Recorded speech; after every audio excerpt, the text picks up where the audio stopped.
We're not interested in interracial housing. We don't want your neighborhood. We want ours to be just as good. See, we don't want to store in your neighborhood. We don't want you coming in our neighborhood and open up stores and exploiting us, and then go home and throw a bomb and we move next door out in the suburbs. We don't want your schools, but we want our schools to be the highest and the best possible for our black progeny. See, what people don't understand, we are saying, and we're not asking. You see, the die is cast. As I said, we're not asking. We're saying this is the way it's going to be. The young lady from Winnetka has stated that she saw during the marches which she participated in people who were full of fear and hatred. Mr. Lucas has said that the American Negro is either going to be free or he's going to be dead. Now, you get this straight. You can kill all the black folks you want to, baby, but you will not kill the freedom of black folks. It's coming. We're going to get it. We fought in every one of your damn lousy wars, baby, and you give us nothing. Now, the war is going to be here because we're going to be free. Now, you kill all you want to, but we kill too. I don't agree with the moderator nor Reverend Robinson that we want some kind of agreement. We want agreement by which we can live or die. You too. If you won't listen to me when I make an appeal for the Negroes because you have no concern for the Negroes, listen to me when I make an appeal for America. You claim you love America. Well, we love America. But you are driving us back and you are making a Samson out of us, and we are going to pull down the pillar. Should you try to pretend that I'm crazy because I want America to be saved? And then you think we have no right to ask for something? Is it too much to ask you to grant us human dignity? Should we be put down and shot to death for this request? If so, you can aim your guns. What the hell do you think we care about dying if you're going to deny us the right to live? You know, this revolution is filled with so many ironies, really. First, you tell us that it is manly to keep your word. Right? If you are a man, you keep your word. And now all that the black people in this country are demanding, and even the black people in the whole world are demanding, is that you keep your word. You told us we were free. Well, then show us that we're free. You told us that there is justice, equality for all in this country. Well, then stick to your word and let us see the justice and equality for all. Or else admit to us that you're not a man, you're a worm, you're afraid of us, you're afraid to give us equal stand. You're afraid that if you give us equal ground, that we will match you and we will override you. And if that's what you're afraid of us, then tell us that just what you're afraid of. But don't keep hiding it from us and holding this up to us, and every time we ask you for something, you give us a little bit of something, and it's all tokenism. We don't want tokenism. And there are most black men in this world that don't want charity. And yet still every time we ask you for something, you give us a little piece, a little piece. You're playing games with us. We're not children. We're big men. I've seen my father have to put up with all kinds of stuff. He was a big man. He raised a family. He went down south, and he had to go around to the back door with his wife. We're not asking for anything. We're not asking for any favors. All we want is what's ours. Now, there are many black veterans who are coming back, and they're mad. They're angry. Do you think that they're going to sit down through this? Our fathers didn't have the knowledge that we had. They sat through it. But there are other black youth that are not going to sit through it. We know about Che. We know about Fanon. We've read the books of our revolution. We've listened to Mao and his quotations. We know where we stand. We're not going to sit for it. We're asking, and if we ask and we don't get, we're prepared to stand up and take it. If I ask a man, I tell a man I am hungry. I tell him I am cold. And I ask him to do something about my condition. And this man holds a loaf of bread right in front of me so I can see it. And I keep asking him, I'm begging him to please give me a slice of the loaf of bread. I am hungry. then it is known by every psychologist that the next step in the progression is I am going to knock them upside the head and take the bread from them. I'm not going to starve to death. All we're asking, no one wants to see blood. No one likes the smell of blood. No one wants war. Anyone who's been in war doesn't want war. Everyone knows what it is to see the inside of a man's gut hanging out and see your friends die, see relatives die. No one wants to regress back to the state of mind where you have to think it's all for the cause, therefore my mother has to die, my wife has to die, my brothers and sisters have to die. No one wants that. But you're pushing us to it.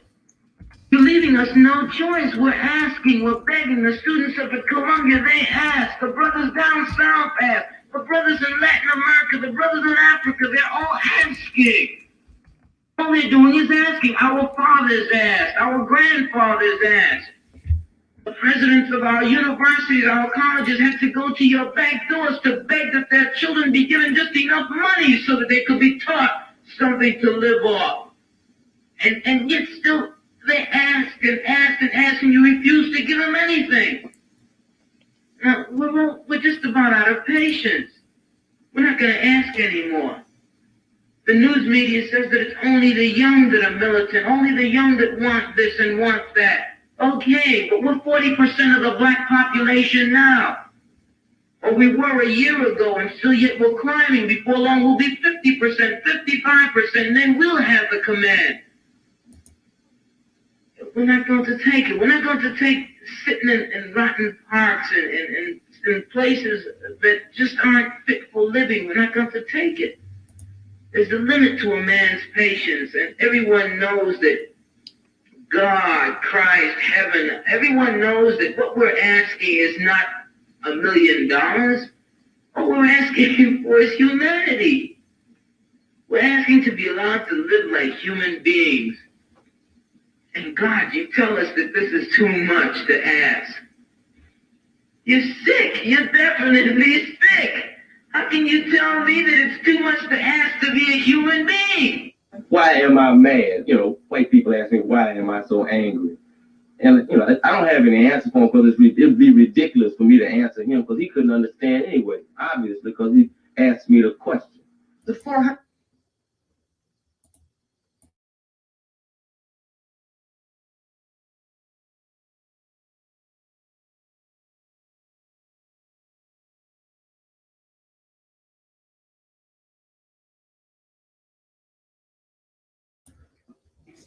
What is good, my people? We are live, back with another live broadcast. Now, I don't really have a topic tonight. I just kind of want to go in, what I'm saying? It's been, kind of crazy. So I just want to, come and air it out or whatever. And I will be back with another show, hopefully with my brother Bakari. And just to let y'all know, we're going to do a show, Ida B. Wells versus Marcus Garvey, black leaders and all of that kind of stuff. But that's going to come later. And, I just noticed the video that I played was from this white dude YouTube channel named Dave Hoffman. And I guess this is like a white dude who thinks he owns the right to black stuff, because he's one of the reasons why I can't post the videos on this channel. Why I have to have it on the backup channel. And I just noticed that, I don't really like that because they think they own the right to our oppression and then they can sue us for using our own stuff when really it's not even what needs to be said needs to be said. But, I don't really care, so I'm going to bring it out anyway. But, anyway, I'm going to put the link in the chat in 1 minute. But, because I'm kind of feeling frustrated,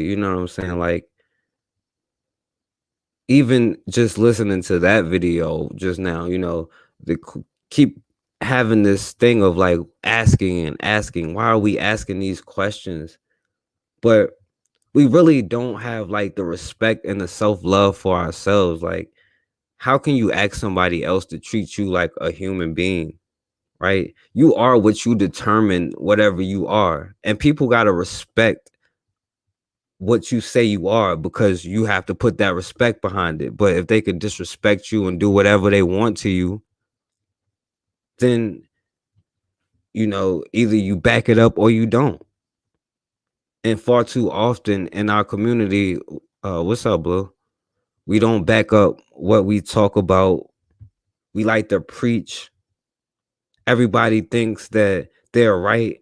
We don't have no respect for ourselves as a community. And that just starts even within the family, with the whole family dynamic.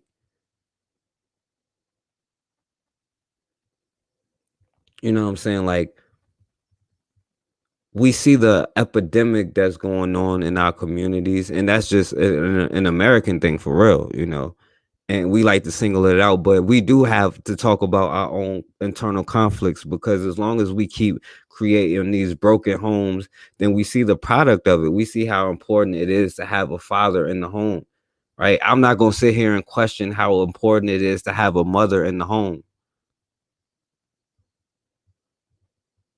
Mara said, I had a laugh today watching the Rittenhouse trial. Someone said, if this is what the justice system looks like, maybe the blacks aren't lying.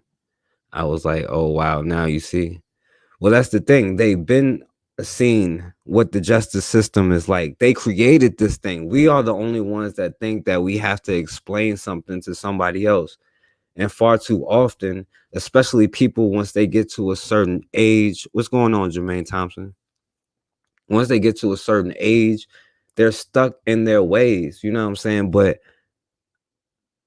this is a militant mindset that you have to defeat your enemy.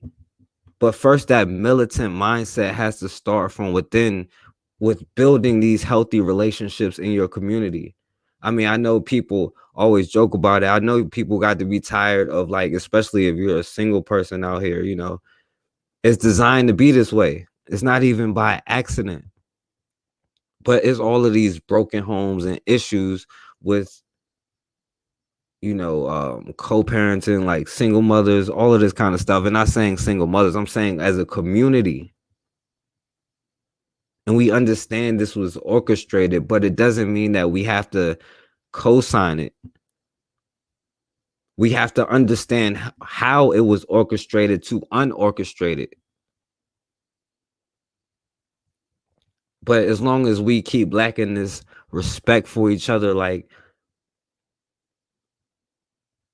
Ross said, black people all over this planet is the enemy of everyone else, and black people don't run a thing. How we are the enemies of everyone else. I mean, the only way I can answer that question is like, they hate us because they ain't us. And we are the enemies of everyone, including our own selves. We trip over our own shoestrings trying to get to the next level, when really we should be standing on each other's shoulders. Right? It's not enough of us on that page, but the thing is, it doesn't have to start off that way. It will never start off that way, right? You have to have, first, it takes one person to say, okay, well, wait a minute, something is going on crazy here.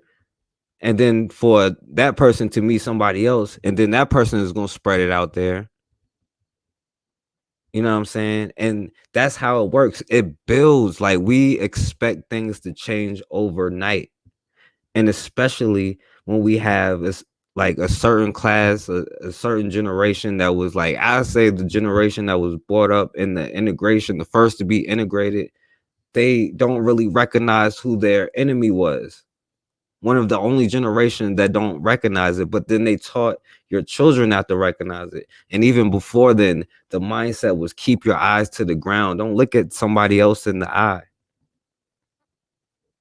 Myra said, we're enemies. We're the enemies because they know our power and potential. They have seen it.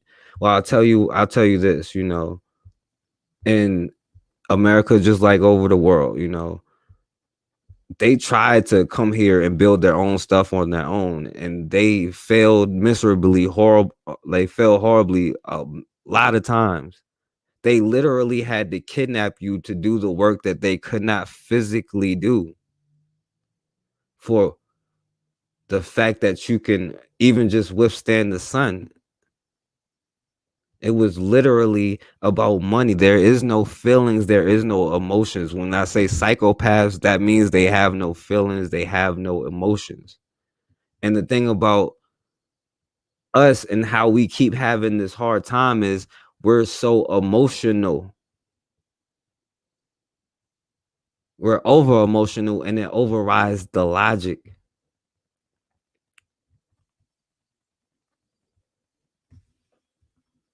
He said there's always a sellout who keeps us down. Well, that could be the case, but it also can be the case that nobody can stop us or slow us down. Like if we literally followed our stuff like a sellout, how could you stop me from supporting my brother, or what Raw is doing, or what Blue is doing?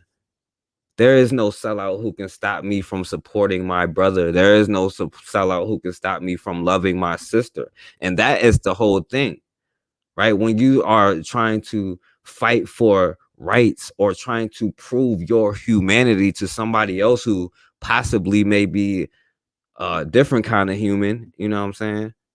There is definitely the possibility. Now you making yourself look crazy. How can somebody else tell me that I'm a human or not? But the sick part is, in this country, in this world right now, the way it is, we have to unlearn self-hatred to learn self-hatred. We have to unlearn that negative energy, because energy is literally a real thing.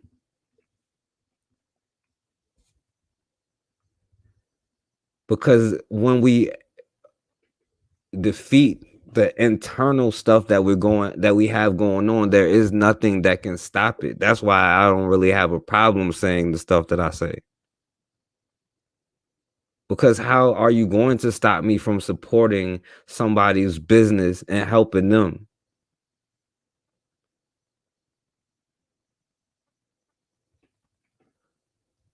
But that's the thing. Like there is a lot of times where we have gotten past the first step. And that's the thing, right? When we understood where we stood in this society before the illusion of inclusion, the first step is building the economic base. And we had that.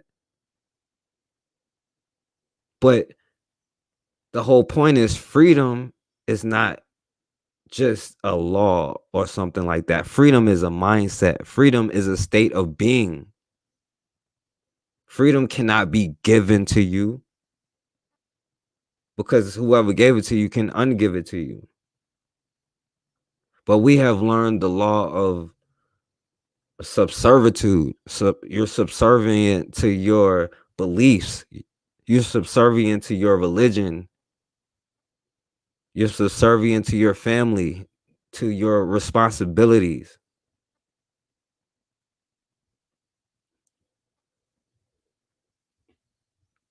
He said it's gotten worse, like peak degeneracy.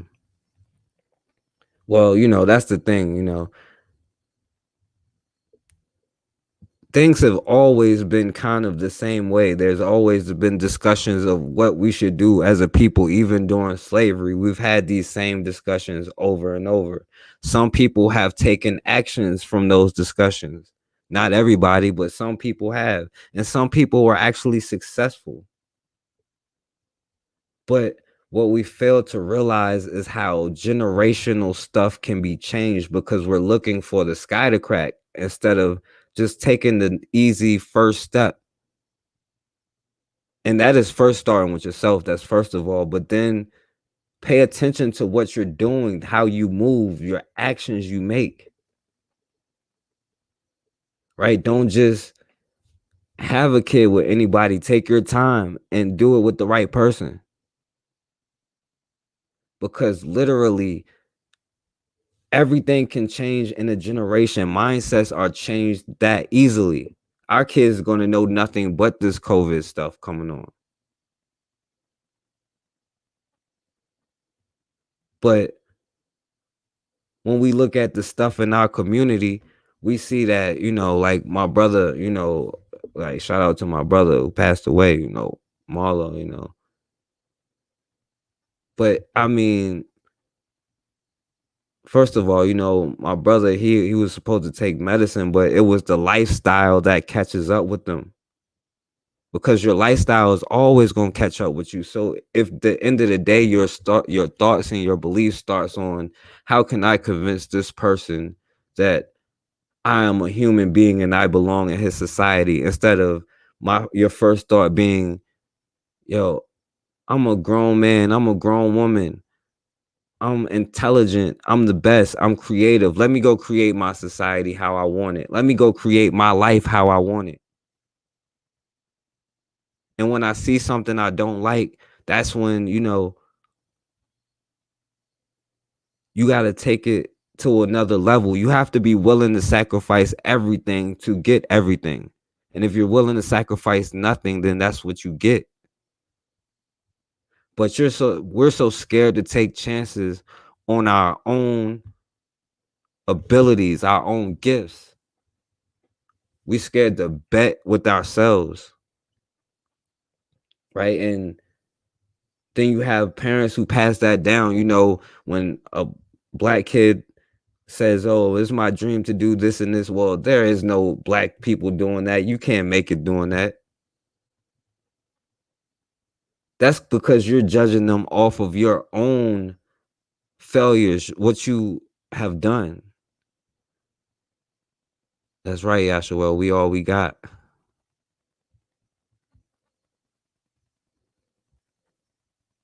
Folks got finessed and tricked into worshiping a people that smash cows, trees, and anything. Yeah, well, that's the whole thing of being over emotional without having any logic to back it up.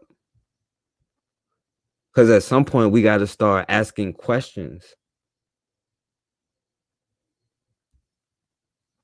What will happen if I stop paying my tax money? Or better yet, if I see somebody violate my brother, what if I got 6 people? What would happen if we run up over there?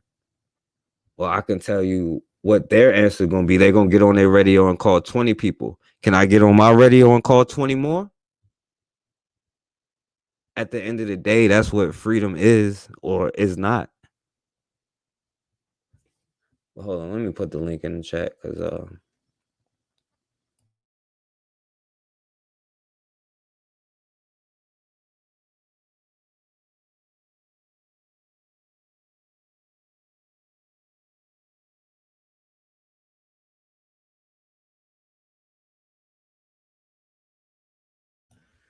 now I'm not gonna lie, you know, I'm kind of sick of this defeatist mindset that we seem to have as a community, because it's that defeatist mindset.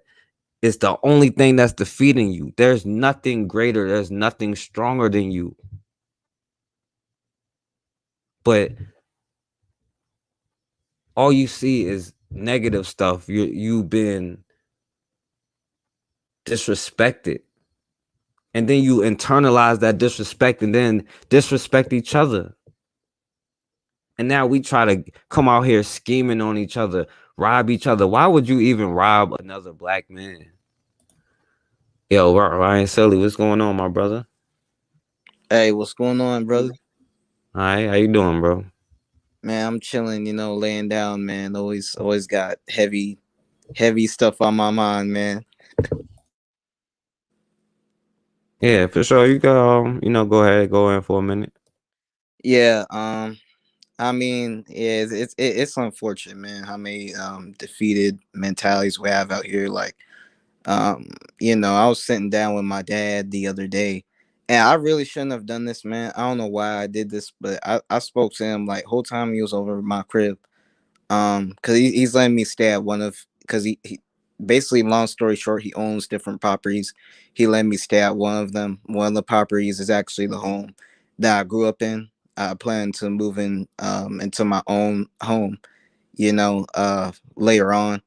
But I spent the whole couple hours like I was with him, man, breaking down deep stuff like history, politics, all this, and it really was a waste of time, bro. Cause like I'm 22 years old trying to convince a man who's in his 60s about Black history that he should already know. And so basically, the path I'm on, bro, is really focused on people in my age group which is under the age of 25 and reaching them because something that I realized, man, is the older generation for the most part, they're done. And it's really up to the younger generation to change things from going on, man. Cause it's it's just like something has to change, bro. Like this defeatist mentality. The reason why I don't subscribe to that, like I'm just gonna give up and lay down, is because I feel like I have no other purpose, man. Because to me, it's like if we gave up, right? Say I was to give up, like on Black empowerment or trying to be a higher self being, it's like what would I do with my life, man? Like just chilling all the time, like and I don't watch sports. I don't be into what most our people, cause that's the thing that we made sure to pass down, bro. Our people, we make sure to pass down Jesus. We make sure to pass down Allah.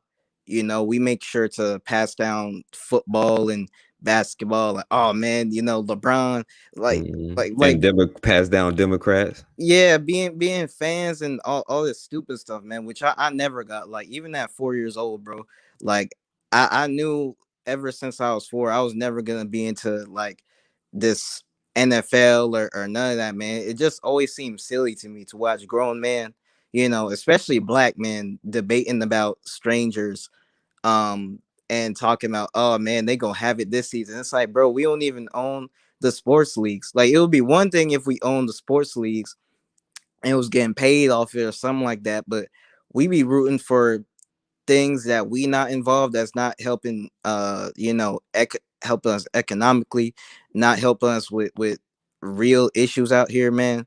Because there's real issues we continue to have and ignore. Like there was a story I seen the other day on this white dude who I'm sub to named 1090 Jake.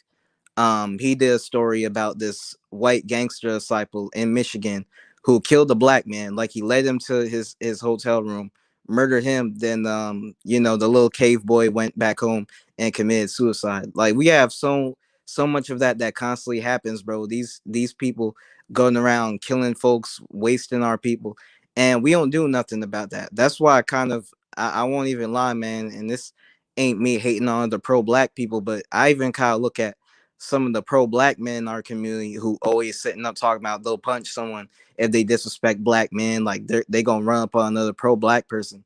Well, it's like, bro, we got real enemies out here, dog. And you talking about you gonna punch someone if they disagree with you. You gonna punch someone for what they do in the like, or if they don't like Black women. It's like, how about go and punch one of these cave people, man, who's actually killing our people constantly. Go do something to one of them. Don't worry about some random nigga you don't know his opinion. You know what I'm saying? But that's all I'm gonna say for now. Yeah, definitely. And like Blue said, like that's a great mindset for a young brother. I appreciate you for coming on here. And I'm gonna say this real quick for Bakari go on. Like I wasn't even going in like I wanted to, you know what I'm saying? Because I'm not even gonna lie to y'all. Like my mom be pissing me off all the time with that kind of stuff. I have to tell her all the time, you gotta say she believes that the white man's ice is colder.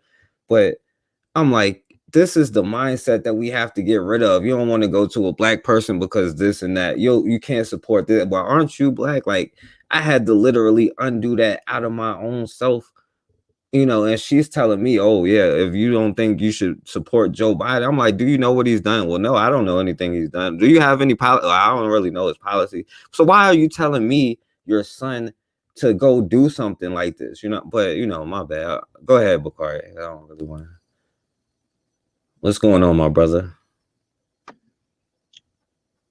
Peace, my man. Peace, Ron Seeley. A peace to everybody in the chat. How y'all doing?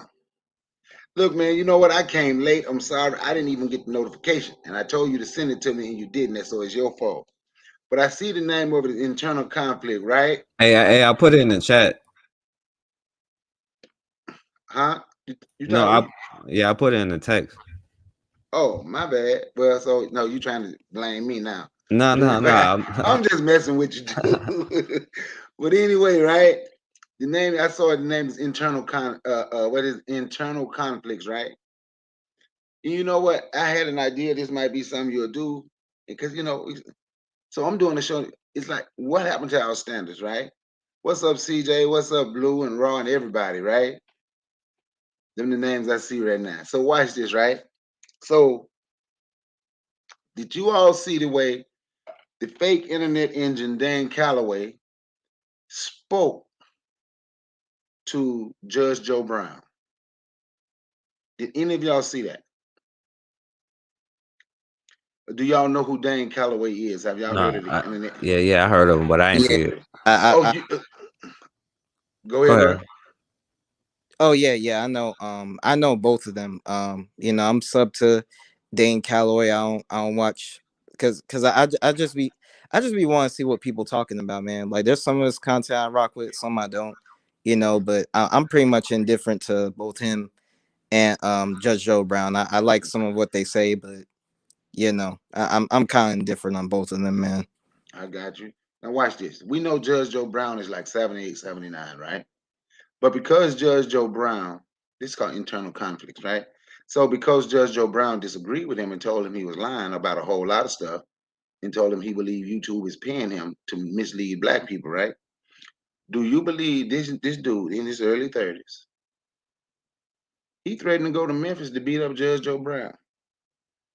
See, that's the type of stuff that we have to get rid of.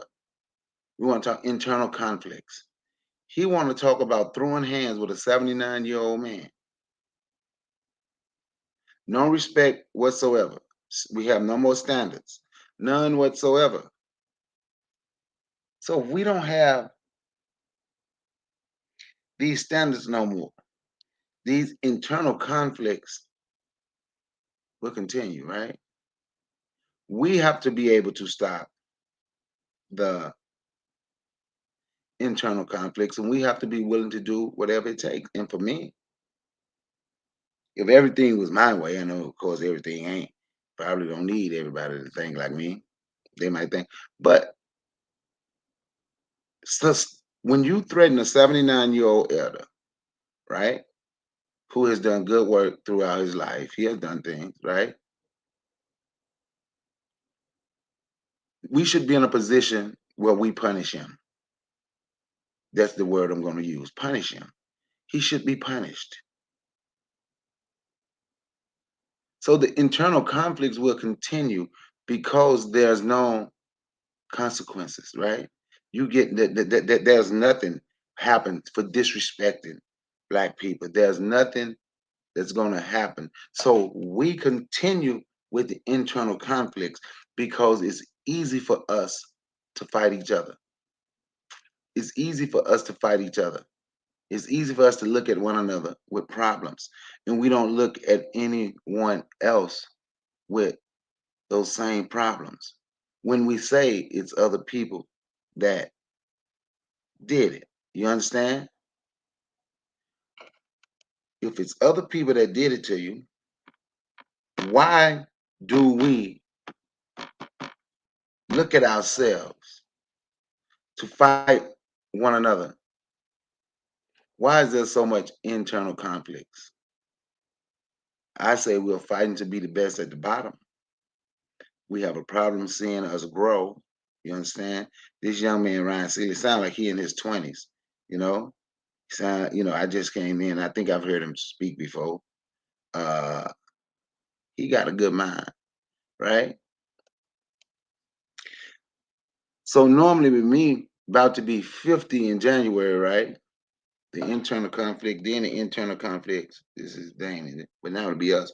It's generational, right? Forecast would be fighting me. Ryan Seeley would be fighting Forecast, right? Because of the generation, and there's no more respect left amongst us as a people. Who told us to fight one generation? So when somebody come at me, your generation and do this, I'm the first person to say, okay, my generation dropped the ball. I don't mind working with people younger than me, even if you got the good idea and you the leader. The conflict is going to be gone because you see a brother right here who's older than you, who don't even mind you being in charge of something that you created, and you got the brain capacity, the mental capacity to keep it going. Because I'm not coming to you with conflict. I'm coming to you with love. I'm coming to you as a brother, as an older brother. Because sometimes you go to your older brothers because you need advice, right? Even though you're in church, you might need some advice, and I'll be there if I can give you the advice that you're looking for.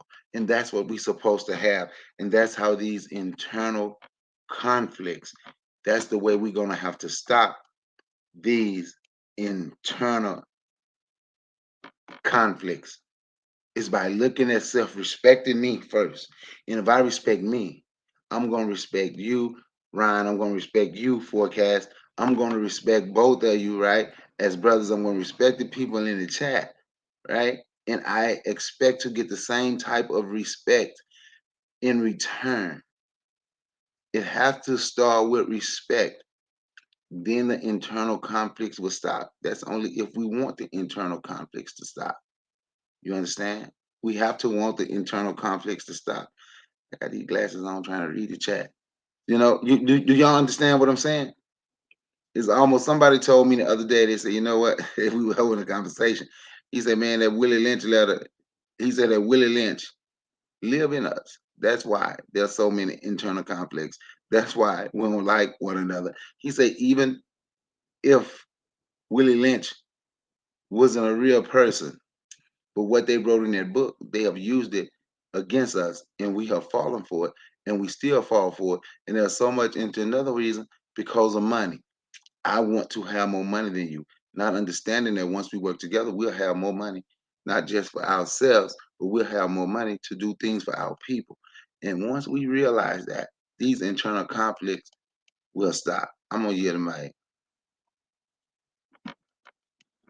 Yeah, that's facts, my brother. And that's why I'm hoping you know, we could do the show this weekend with the Marcus Garvey and Ida B. Wells, you know, real actual leaders, because both of y'all spoke on like leaders and quote unquote leaders in the black community. But I mean, we got to start defining words here. What is exactly is a leader? People tend to follow people that don't necessarily make them a leader. And not saying anything y'all was saying, like, because yeah, they're looked at as leaders.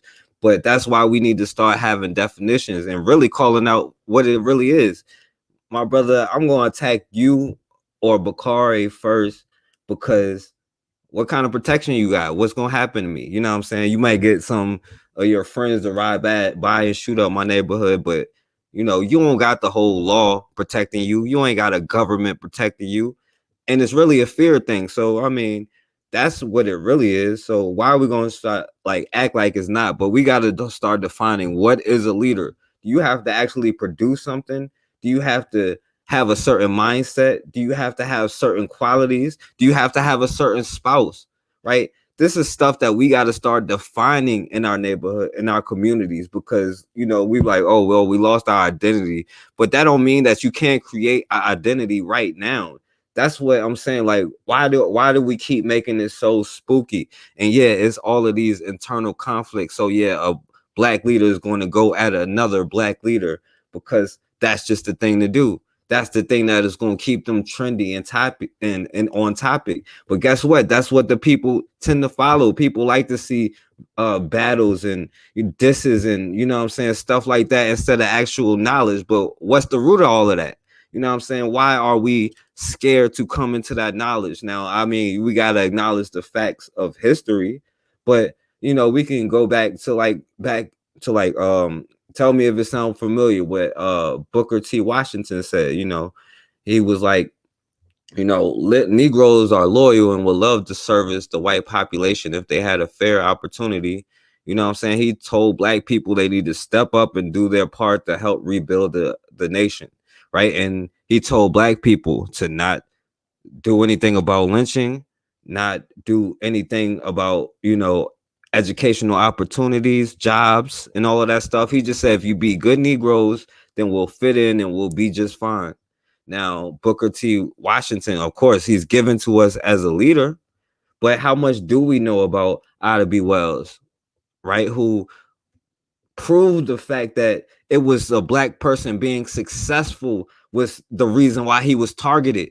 So we're sitting here thinking, oh, well, I don't know why they're targeting us, because a black person more successful than a white person means that they're a failure, because guess what? They sold them on the fact that, and this goes to all the poor white people and all of that kind of stuff.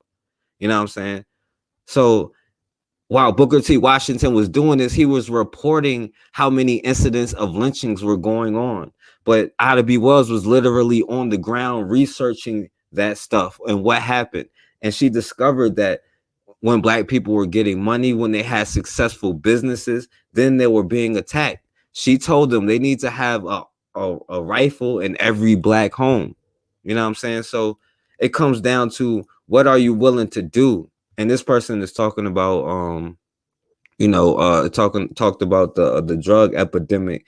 Now that is a move of war. You got to understand the art of war, because they were literally taking the money that they were making from crack. They were taking the money, well, in the country they invaded, because America is invaders. They were taking the drugs out of that country, bringing them into this country, and made enough money to fund a small war. Now that's how much money that circulates in our communities if we let it exchange hands and stuff like that, but we see how they use that, and then on the back end they doubled up and they paid for paid prisons and stuff like that. You know what I'm saying? So they made $1 billion industry off locking you up for the drugs they brought into your community. And we sat here and co-signed that. But now that we see that the drug epidemic is destroying their neighborhoods, is drug take back day. But I'm not saying, be mad about, look how your enemy does it. Take the things that work for you and keep moving. Don't internalize the negativity that they have for you, because that's the only way they can live. That's another thing about a psychopath, because they are not sick. You can't reason with them. You can't talk with them. It's not the regular things that get to them that excites them. It's ignoring the trolls, that pretending like they're not there. That's what hurts their feelings. They like when they get blocked. It's a sick kind of mindset, and we're trying to explain something as regular to them. Why would they even change? Because they have the ability to control and make moves, because they found a way to make the dumb white people follow them. They found a way to beat that mindset into us. You know what I'm saying? And now we see our warrior class locked up in prison, and then we have a bunch of people, especially people who's like, I'm gonna say 60 and plus, 60 plus.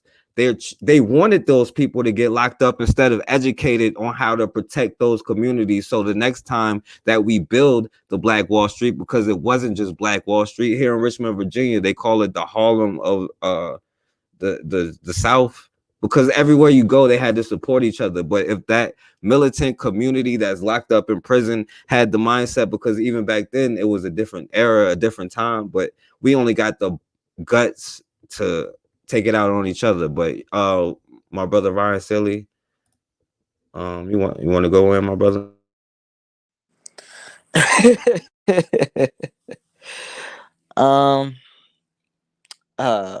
I won't even lie, brother. I was deep in my mind for a minute. I feel what you're talking about, man. I feel what you're talking about.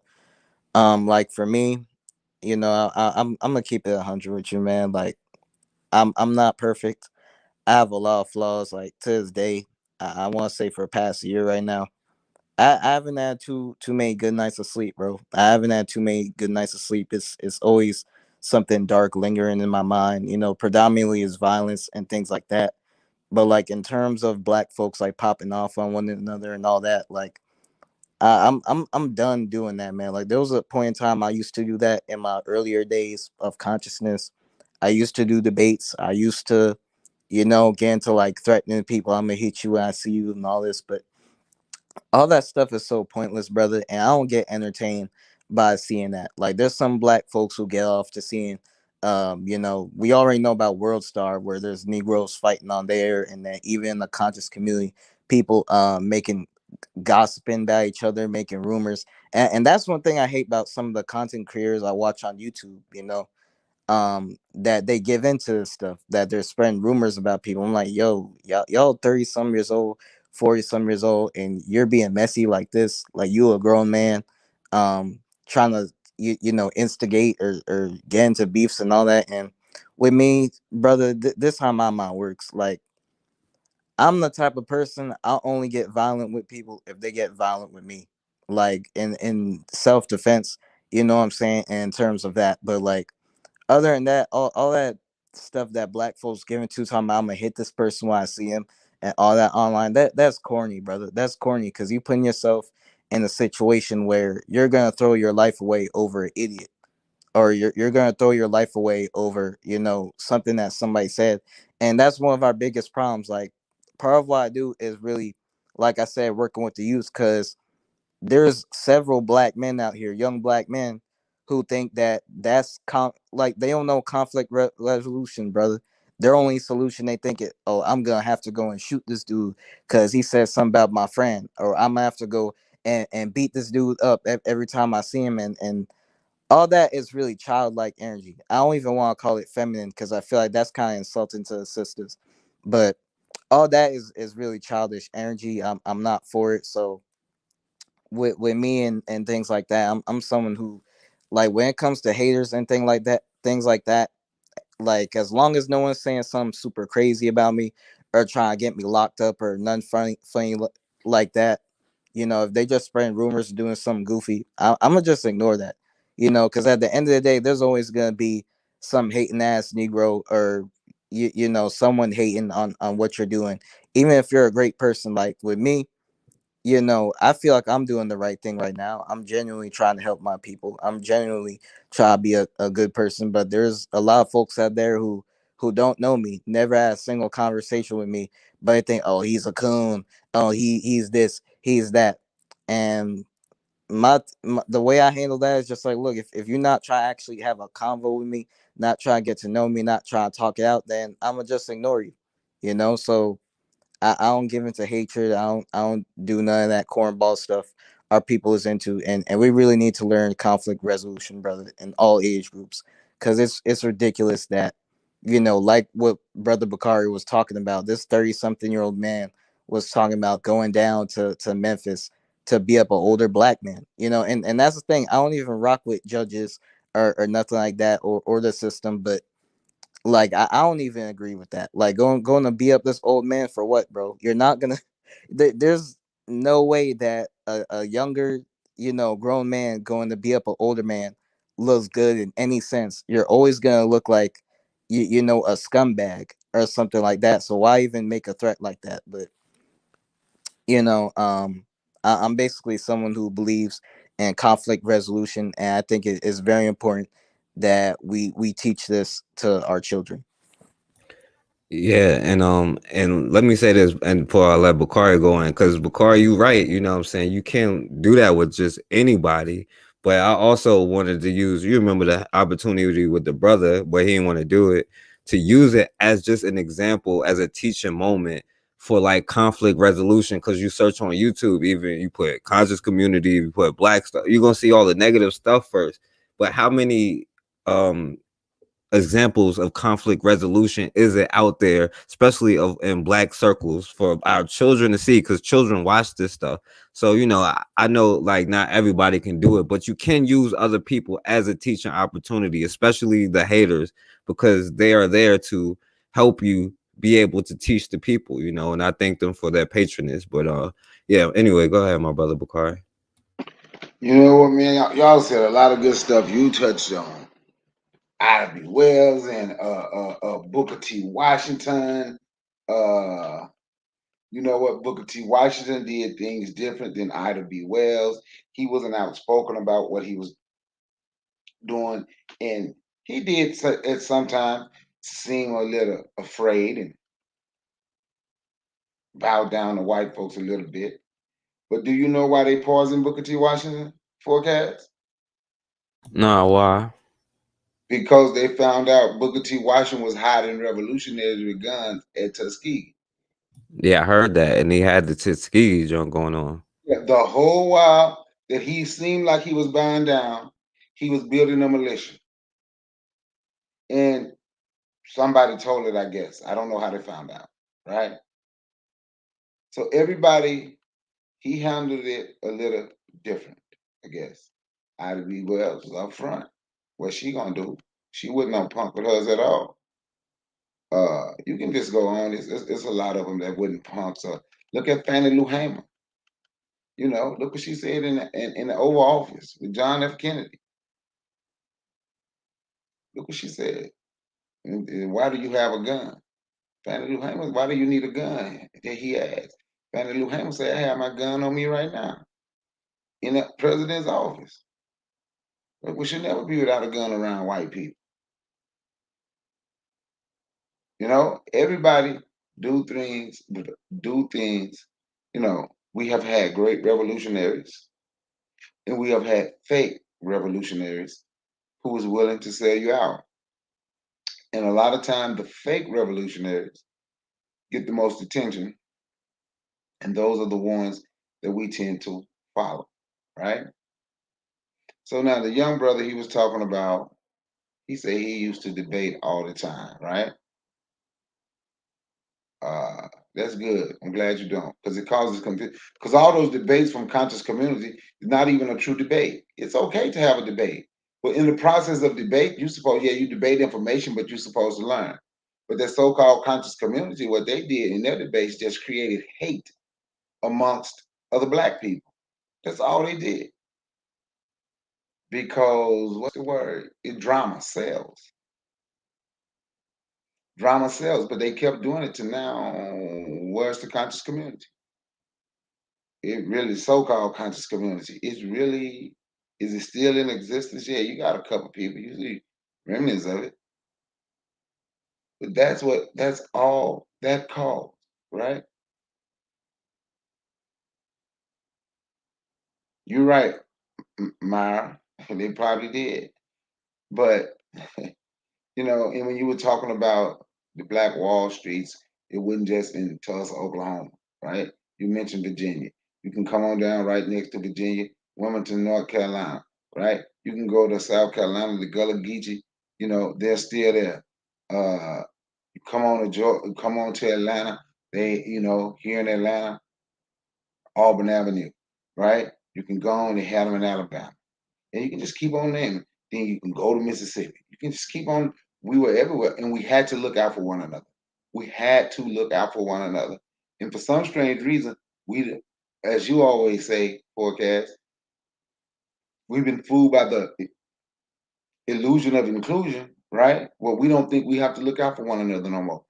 And that's why we are falling. And that's even why our respect for one another is falling, and our standards, because we have no more standards, and our standards have truly fallen below anything, man. It's horrible, but it's because a lot of it, the pressure that we're under. We know certain people created a system, but we have to learn how to navigate in this system to create our own system. Learn how to use this. I was just listening to somebody's channel, and they quoted Dr. John Henry Clark. Anything that touches your hand should be used as a tool for Black liberation. We are in this system. This system touches us. So that means it touches our hand. So we need to use this system. Use this system to liberate ourselves. And in the process of using this system for liberation, we began to create our own system with our own rules. I'm gonna say this, then I'm gonna yield the mic, and then I'm gonna listen offline because I got to go to work in the morning. Sister Ross said, how many of y'all family told you the truth about the enemy? I don't know, but I know mine did. From the time I was about 5 years old. Yeah, I was told my whole life, you don't trust white folks. They ain't no good.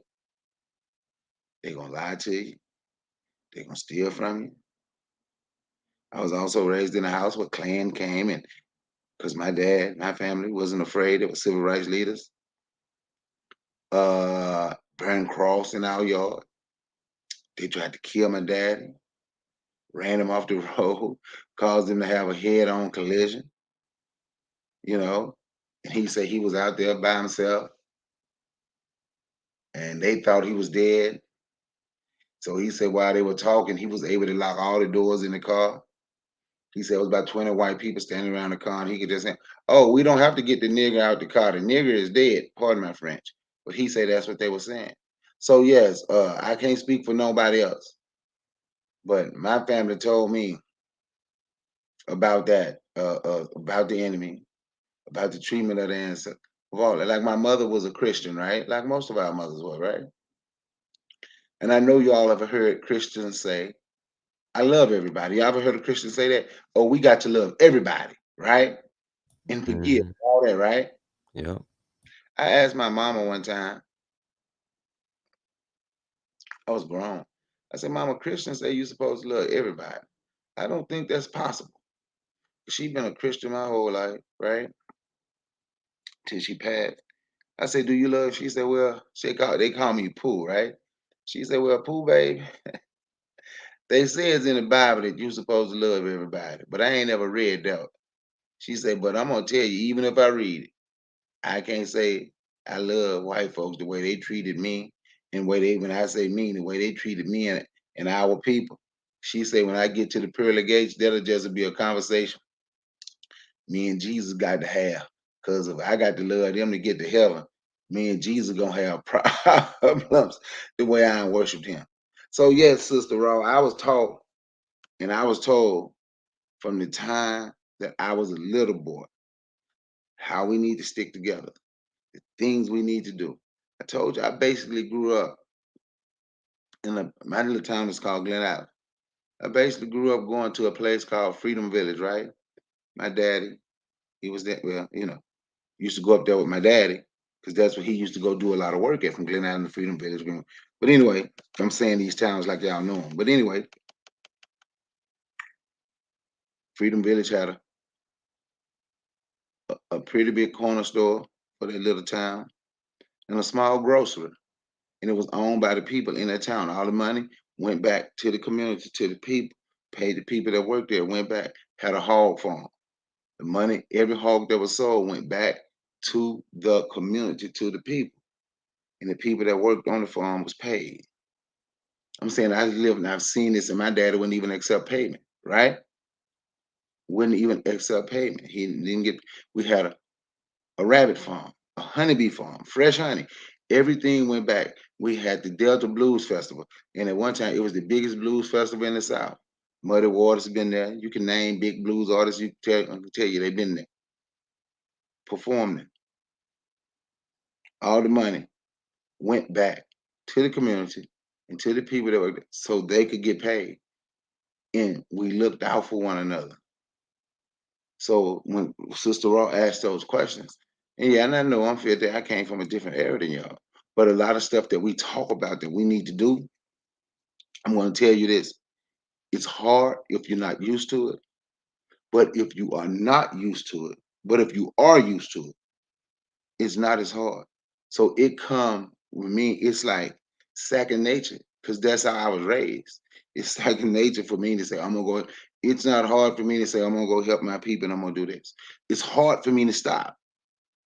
Even the ones I don't think deserve it, it's hard for me to stop because that's how I've been taught from the even though I'm 50, not be 50 in January, but that's how I was taught from the time that I was a little boy. And that stayed with me because my father is my hero, my mother is my so in anything my father did, even if it was wrong in somebody else's eyes, it ain't gonna be wrong to me. Even at this day, at 50 years old, my mama too. So it's not hard for me, and I know how it works. I know how it works. I know what type of people need to be in place. I know sacrifices that you have to make to be able to make it work. You understand? And it's hard. It's plenty sacrifice. Man, I literally know people from that little area, at least three, that should have been millionaires, but they turned down money back in the 60s before I was born. But they show me all this stuff, 60s and 70s. They turned down money $300,000-$400,000 a year in the 60s to stay and help their people. It takes sacrificing. How many of us willing to sacrifice that type of money to stay and make and struggle and help your people? And you know you might be lucky to make 50 or 60,000, but you can turn down what's gonna triple or quadruple that. You understand what I'm saying? The lifestyle is not easy. And we don't come from no compound. This ain't like no new Wapian type stuff that I'm talking about. People did what they did. We didn't, it wasn't that type of thing. But I've literally seen people live like that, and I've seen it be a success for a very, very long time. People may have not had the biggest house, the shiniest car. They may have not, but one thing they did have, they had a job, they had food in their refrigerators, they had a roof over their head.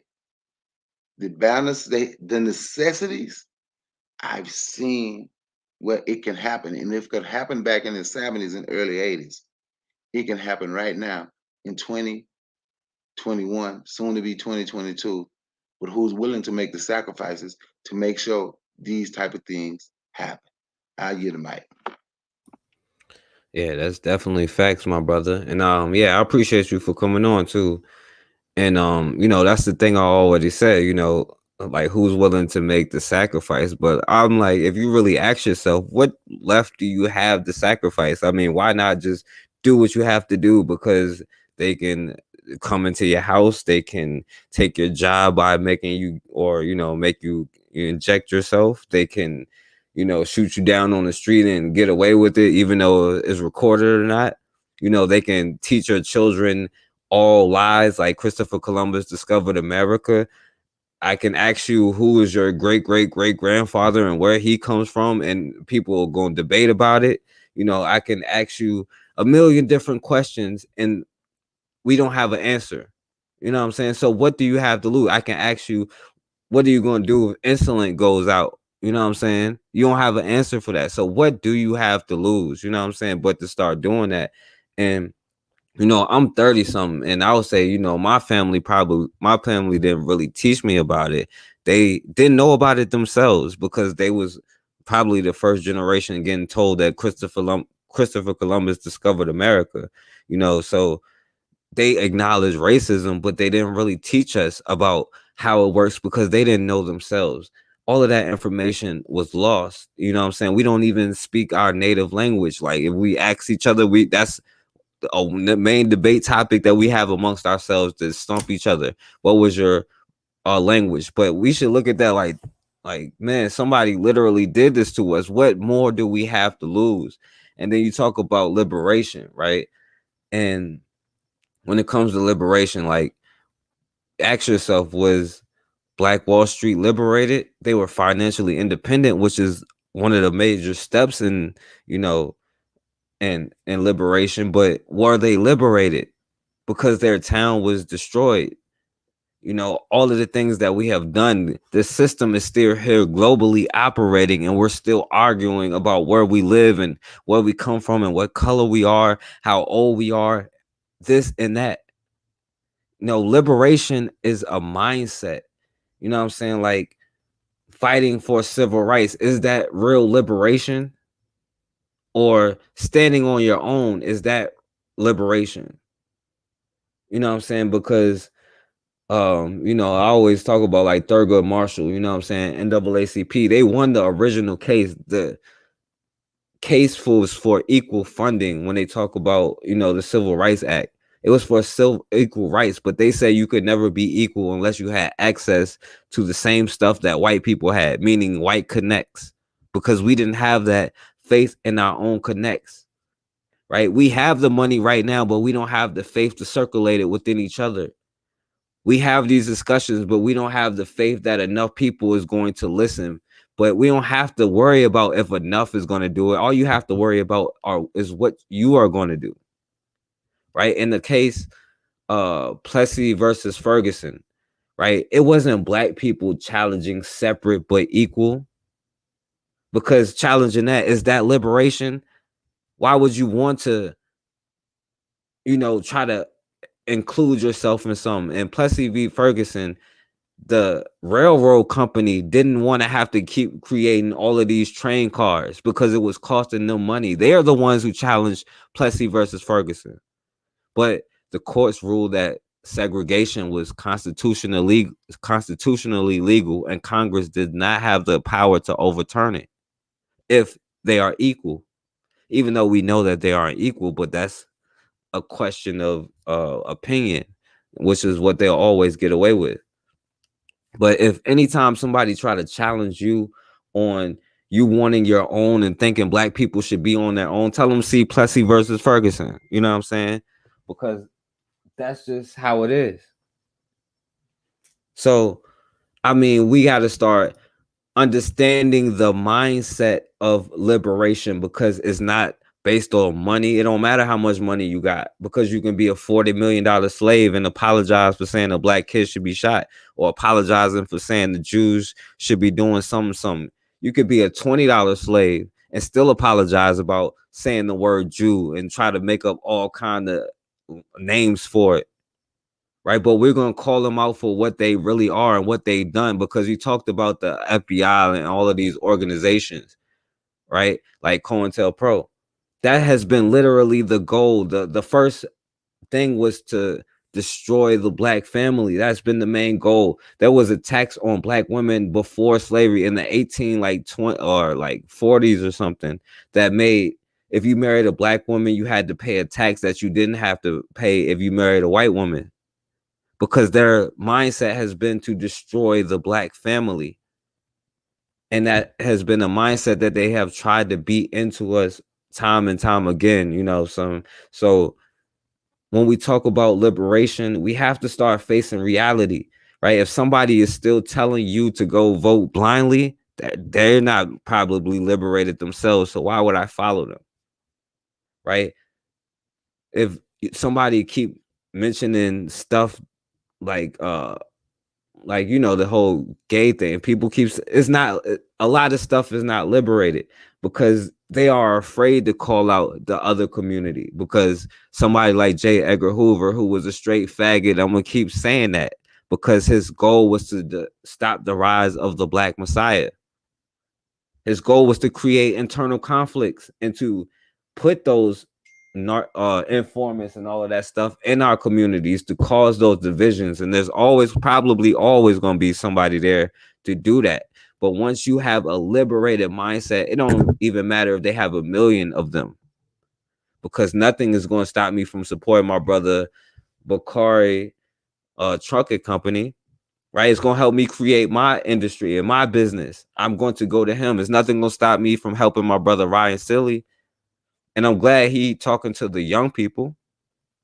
But we have to realize which organizations were allowed to keep going. Now, the NAACP been around for over 100 years, but we got to ask ourselves, who were the founder of the FBI of the NAACP? But the Black Panthers were destroyed in what, 5-10 years? Right, real black leaders. A brother named David Walker in the 1830s. They say he mysteriously died of tuberculosis, but it just happened to be out after he put out an appeal to colored people around the world about standing up for their rights. Or how like Ida B. Wells had her house burned down after she exposed white women. They try to call her a feminist now, but she stood up exposing white women. And Mara said the FBI is still doing it today, you know, and that's the truth. They're always going to do that. FBI was created to do that. The FBI was literally created to stop what Marcus Garvey was doing. Well, not for Marcus Garvey, but J. Edgar Hoover made his claim to fame, and he became the head of director of the FBI because he was good at stopping Marcus Garvey. But Marcus Garvey couldn't have been stopped if the people in New York and the people in Liberia, the people in Jamaica, if he had enough people on his side. But it's that liberated mindset we have to get to. But yeah, my brother Ryan Silly, you got any thoughts? Man, you've been spitting straight fire, man.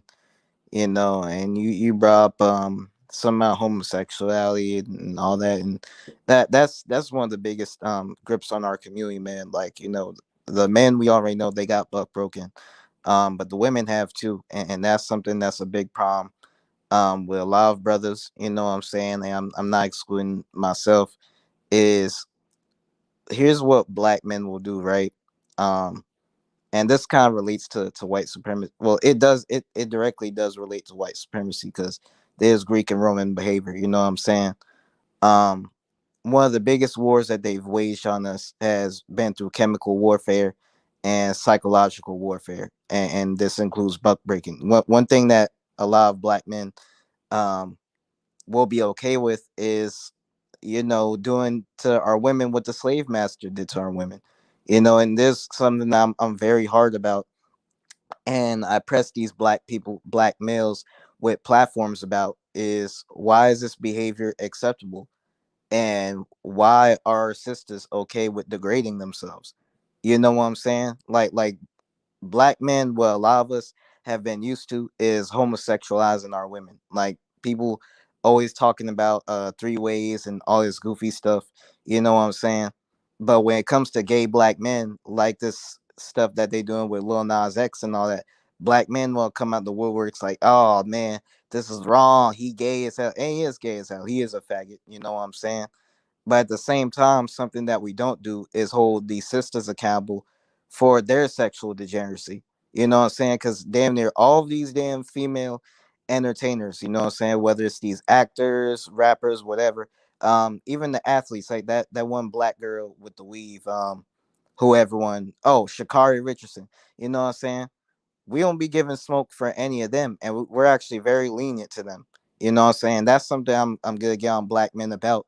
Is holding our people accountable for being taking part in the degeneracy. Yeah, we can explain how this got into our community, obviously through slavery, obviously through what they putting in the foods and all that. But where I hold us accountable at is normalizing this behavior. You know what I'm saying? Like I said, I'm not excluded from being hypersexual and all that. I was brainwashed as a young kid, like everyone else, to think like being with a bunch of women makes you the man.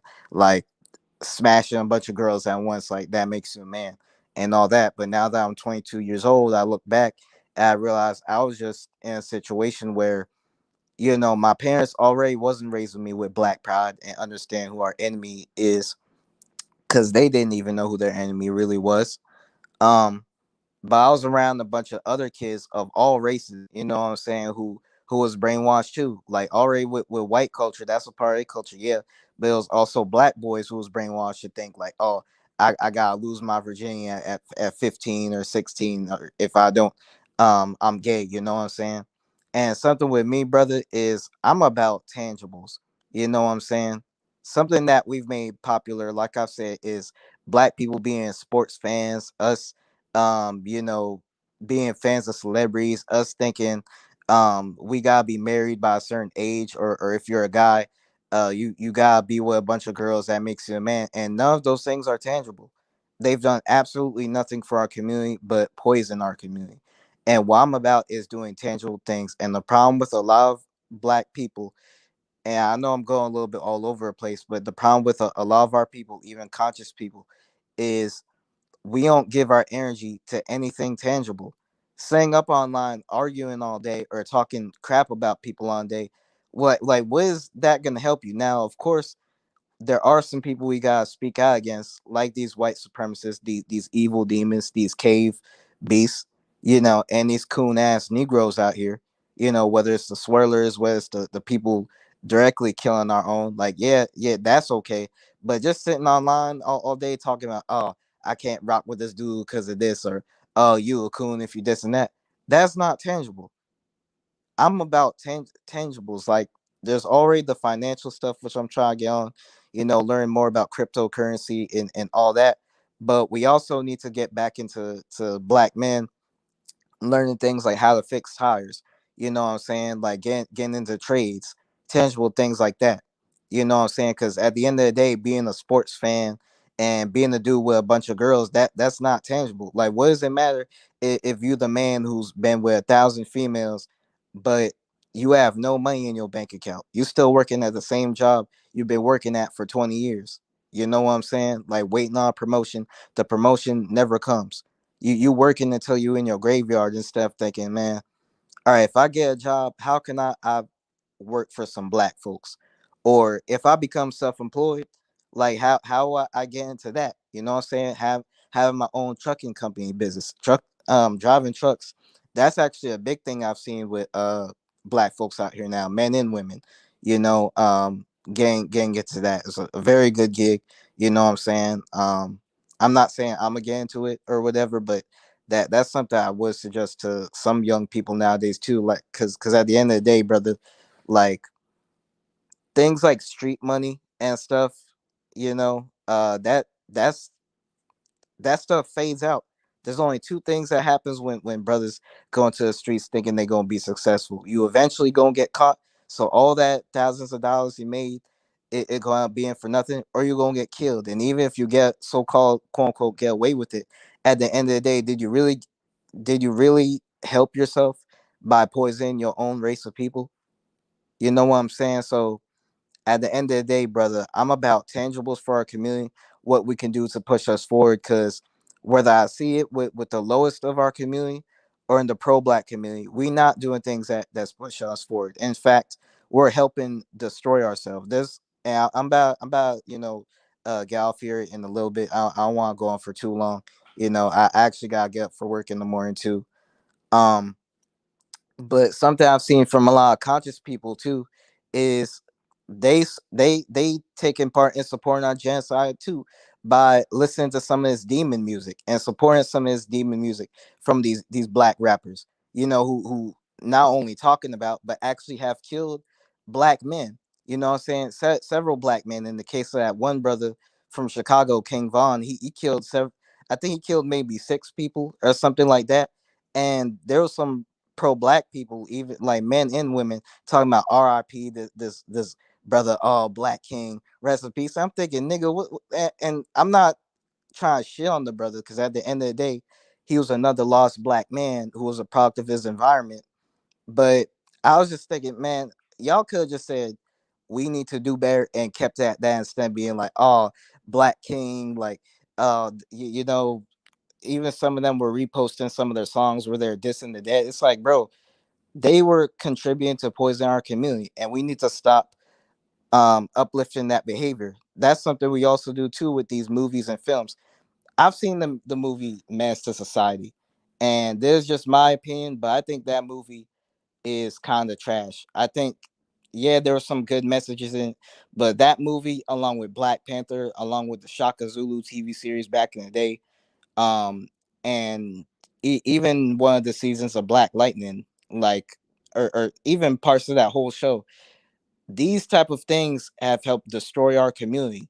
You know what I'm saying? But what black people will do is we'll look up to the characters in them that are selling drugs and killing their own people, and we'll say, oh, they real niggas and all this. I'm just thinking, how are they real? Were they getting at anyone besides their own people? Like what is the positive message we can take from this? Like, to me, the movie Menace to Society, most of that movie to me just glorified crime in our communities and degeneracy. And I really don't like that. I don't get off on seeing black people kill each other in films. I never have really been into that. You know what I'm saying? Like, there's some exceptions like The Wire, which is just speaking on our realities, but there's a difference between speaking on your reality and then glorifying it. And the problem with us is, like I said, no matter if we are low frequency or if we are not so-called high frequency or pro-black, is we help contribute to some of our own destruction by giving into coons in our community. You know what I'm saying? Who's not putting out the right messages, like a lot of these rappers do, like these. And like I said, I'm about to be done in a second, but some of these brothers out here will talk about you a coon if you got a different doctrine, or if you say you don't like black women. But I've seen some of these same brothers repost some of these same rap Negroes that have promoted homosexuality to our women, that have even engaged in low-key pedophilia. And because the kid is a boy, no one just says anything about it. But just to wrap things up, brother, at the end of the day, I'm about tangibles. I'm about really getting young black men into a better headspace and getting us off some of this slave behavior, getting us to realize, look, man, this shit in our community, whether it's this homosexuality that we've been okaying, whether it's crime in our community, selling drugs, all that, that's not being a real man. That's just real fucking ignorant. Being a real man is taking care of your wife and kids. Being a real man is being okay with having a job, like being a truck driver, like being a construction worker, or one of the best things is being self-employed and getting rich. You know what I'm saying? Or not even rich, just generating your own income. That's what being a real man is. Being a real man is not going around smashing a bunch of girls. Being a real man is none of the things I just described. But brother, I'm glad I was able to be a part of this panel tonight.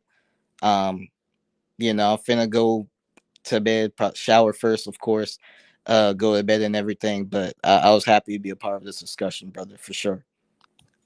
Yeah, man. Thank you for coming, yo. You're a smart little brother. You know, you can go as long as you want. I appreciate everything you got to say, and everybody in the chat appreciate it. And you welcome back anytime. And like, to mention a couple things you said, and that's why I was talking about the Dave Chappelle thing when that happened.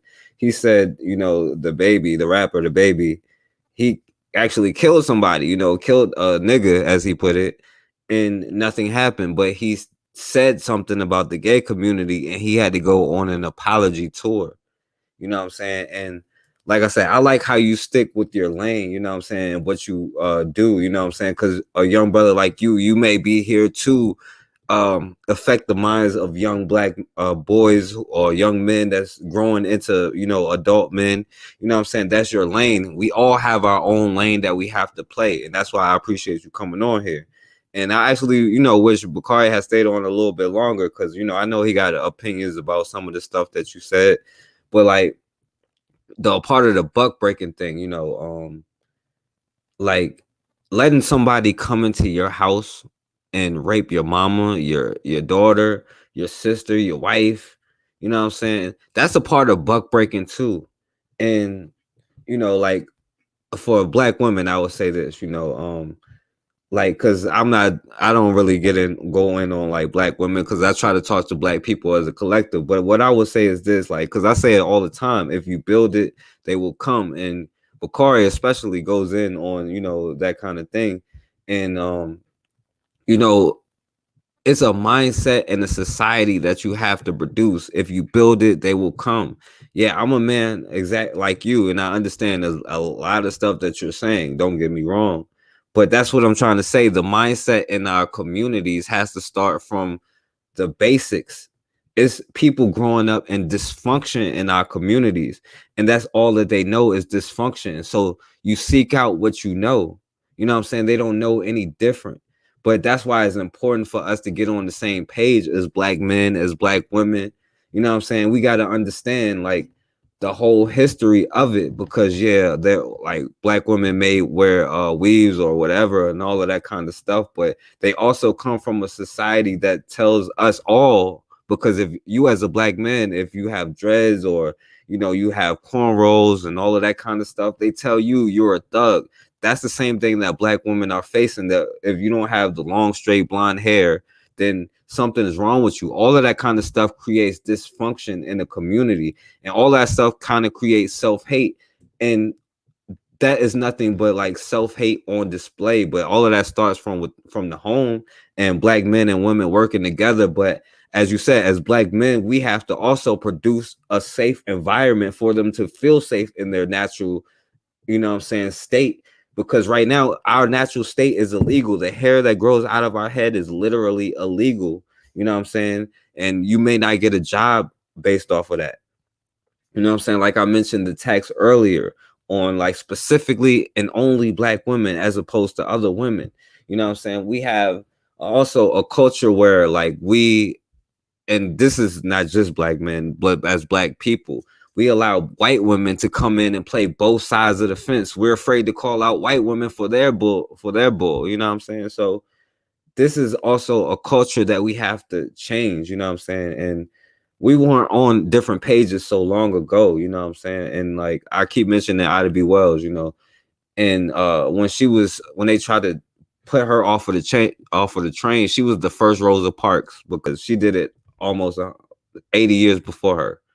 And they tried to put her off of a train because she was sitting in the ladies' car, but they tried to tell her that she wasn't a lady because that's the image of America they wanted to portray. They raped black women so much they had to make it feel like black women wanted them, and then that image of what black women being promiscuous was pushed out there. And then you talk about like the movies and all of that stuff.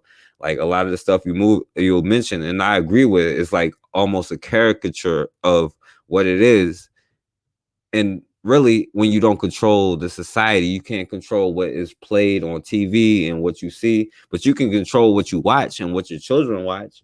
And even in movies like Black Panther, even though they supposed to show like black culture in a different light and black kings and all of this kind of stuff, at the end of the movie, it was the black empire, the black kingdom helping the white FBI agents stop their own people from getting out the weapons to help black people across the nation. You know what I'm saying? You want to say something, my brother?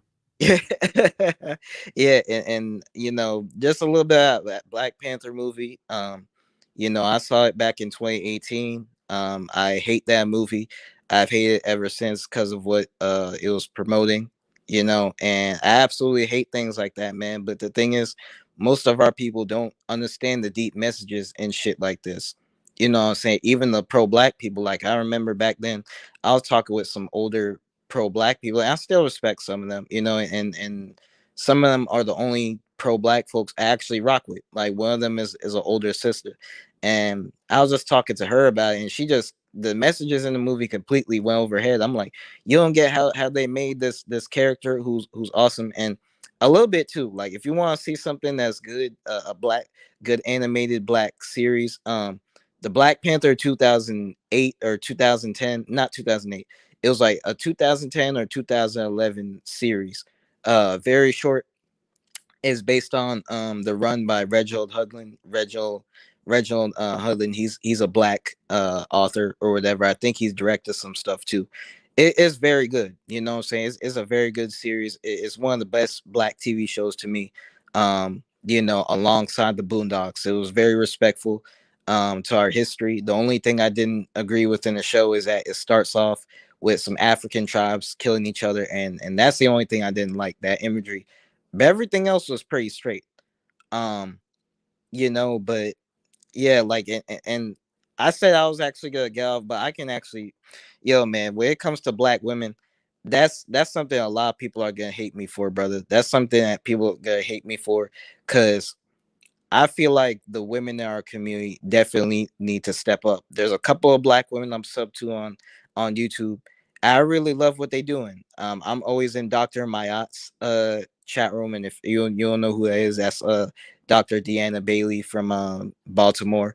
You know what I'm saying? I'm sub to her channel. I'm always here in chat room. I love what she does because she's always interviewing black guests, and she, from what I'm seeing, she's doing constant good work for the community. And unfortunately, brother, I don't see too many of our sisters doing things like what she's doing, interviewing people, or not even just interviewing, just speaking out. Kanisha Tachi was another one from Chicago. I love seeing things like that, brother, because too often what I've seen from black women, it's already, you know, the stereotypical coons, like it's the mammies, you know what I'm saying, bucking their eyes everywhere, the older women.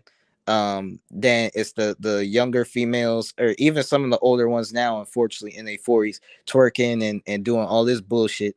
And then when it's the pro-black females, it's just these women, no matter the age, going around calling people coons and being aggressive with them. Like, and it's just like, yo, that energy is unnecessary. Like, why are you doing that? Like, and for me, I won't even lie, brother. Like, I love our sisters, I love our women, but for, you know, as long as I can, I'm gonna be on my monk stuff, and really I'm not really interested in interacting with too many black women, brother. Like, if unless they older, like the older females, because that's really the only type of black females I talk to. There's a couple of young ones, but they be on some emotional stuff. You know what I'm saying? So even there, it's like, damn, it's hard to talk to you because you crying about some dude that dumped you. Like, you being emotional. Um, I'm really chilling on kind of talking to young females and stuff like that, man. I'm not just talking about dating them or trying to be with them. I'm talking even social wise. I feel like a lot of the older sisters should step up, or even young girls too, to educate other black females, because a lot of them ain't trying to hear that woke stuff, man. Like what a lot of the young black women like is these Pookie and Ray Ray dudes. There was one of these Negroes who got out of prison the other day, and it was other races of chicks sending him mail, but it was a whole bunch of sisters I seen in the pile of mail. You know what I'm saying, sending pics of them, and some of them actually had boyfriends. I was in the comments of the video, and what I do say he had to dump his girl after seeing that. But that's where our women are mentally, for the most part. They on some ignorant stuff too, and what a lot of black men unfortunately like to do, and black women like to do, is talk about the black woman as God, man. She can do nothing wrong. She's so powerful, mother of civilization. And I love our sisters, but I'm not one of those brothers, man. I don't even like. There was a point in time where I was gonna go around calling people queen. There was a point in time I actually have done that, but to be honest, that title should be earned, and a lot of black women don't even fuck with that type of stuff. They want to be disrespected. They prefer to do it with tattoos everywhere, who might have killed 3 people and stuff, like this rapper dude. Like it was Sister Sam sending pics of themselves and all this bullshit. You know what I'm saying? So when it comes to our women, man, especially women under 25, I don't even want to deal with that, brother, because I've had mostly nothing but negative experiences dealing with that. Like just the younger women, and even the pro black females, because what they've gotten on is kind of like what these white hoes be doing, what these white bitches be doing, saying that a black man hurt you, or this says something about you that's not true. Like I remember those one of these sisters, um who was talking about, she thought that my whole mission was to go around beating black women. Like, because here's what happened, long story short. I was on live with this one pro black brother. We was talking about, genetics and race and all that, and I was talking about how I have no sympathy for black women who are child molesters, or who are yeah, really predators in the community, and I feel like they need their ass whooped.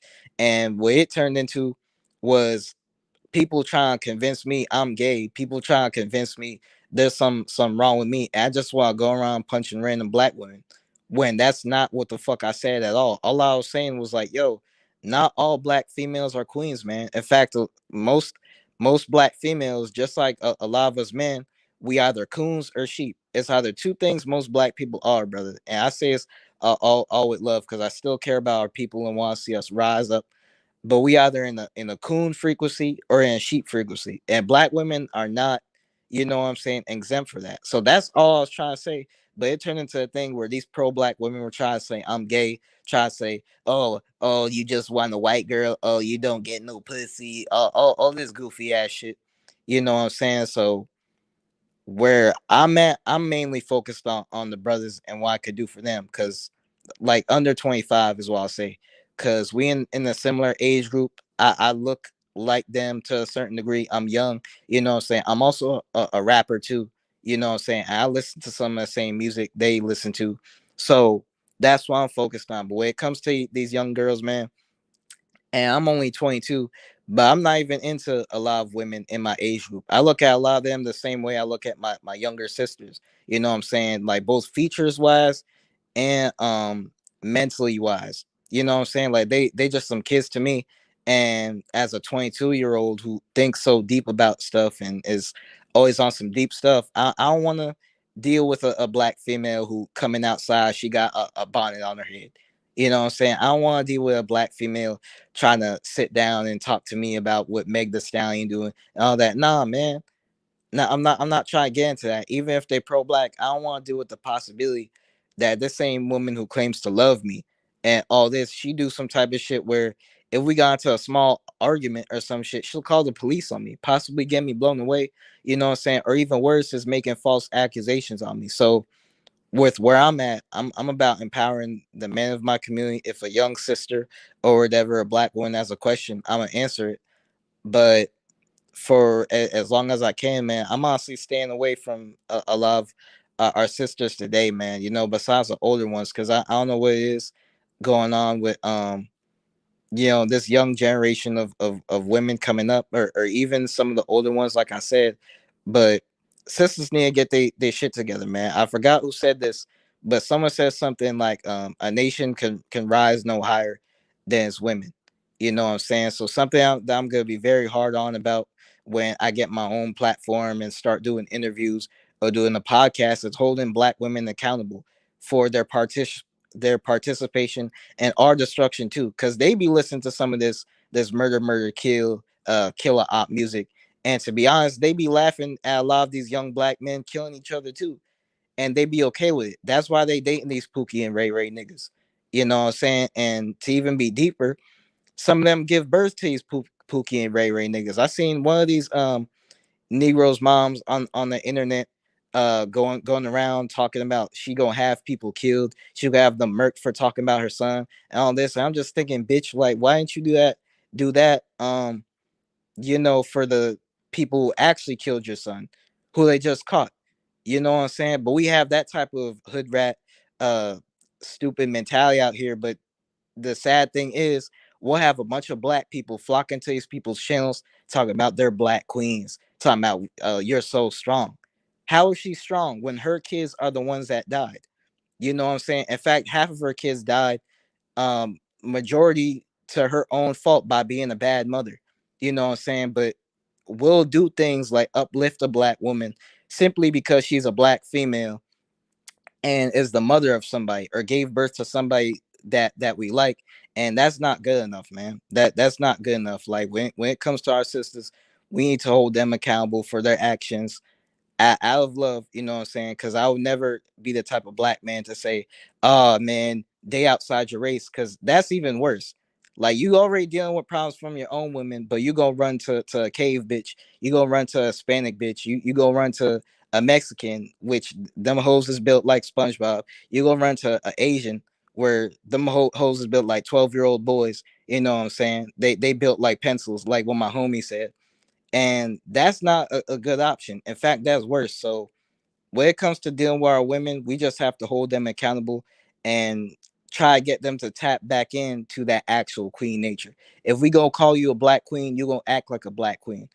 We not gonna call you a black queen if you're going around talking trash about your own man, saying you want them killed, talking about they don't get no pussy, all this bullshit, all because they held you accountable for being a bad mother, or they held you accountable for some of your ratchet behavior.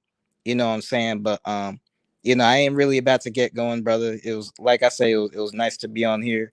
Um, anytime I'm free and see y'all having a live stream, if I have something to say, I'll definitely join.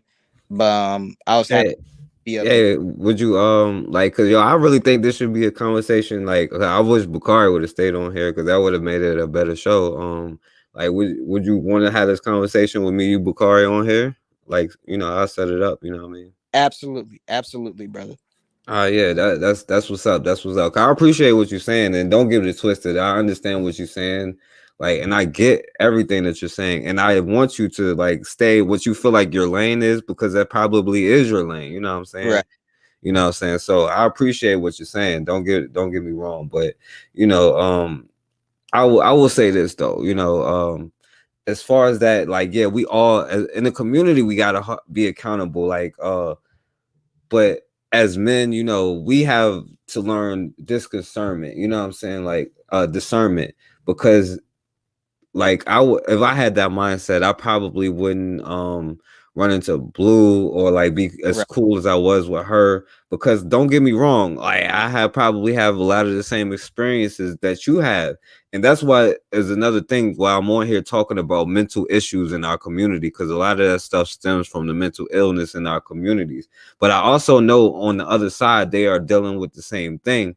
And all of this, by the way, is by design. You know what I'm saying? So like as men, no, not every woman is a good woman.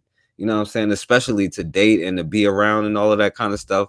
But I worked as a cab driver for a while, you know what I'm saying? Like Right. it was a fun job. And let me tell you, like, you're around so many people that like there are all kinds of black women. There are nerds, there are like funny ones, there are pro-black, there are stuck-up ones, there are mean ones, there are nice ones.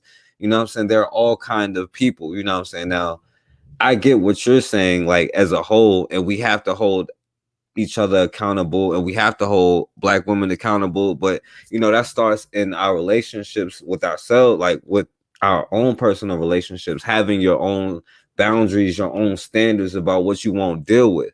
You know what I'm saying? Now, if you feel like, okay, a bondage is something that I can't deal with, there are like a lot of women out there who won't do that and who agree with you. You know what I'm saying? Right. So like I get what you're saying, but like and always stay to your boundaries and stuff like that.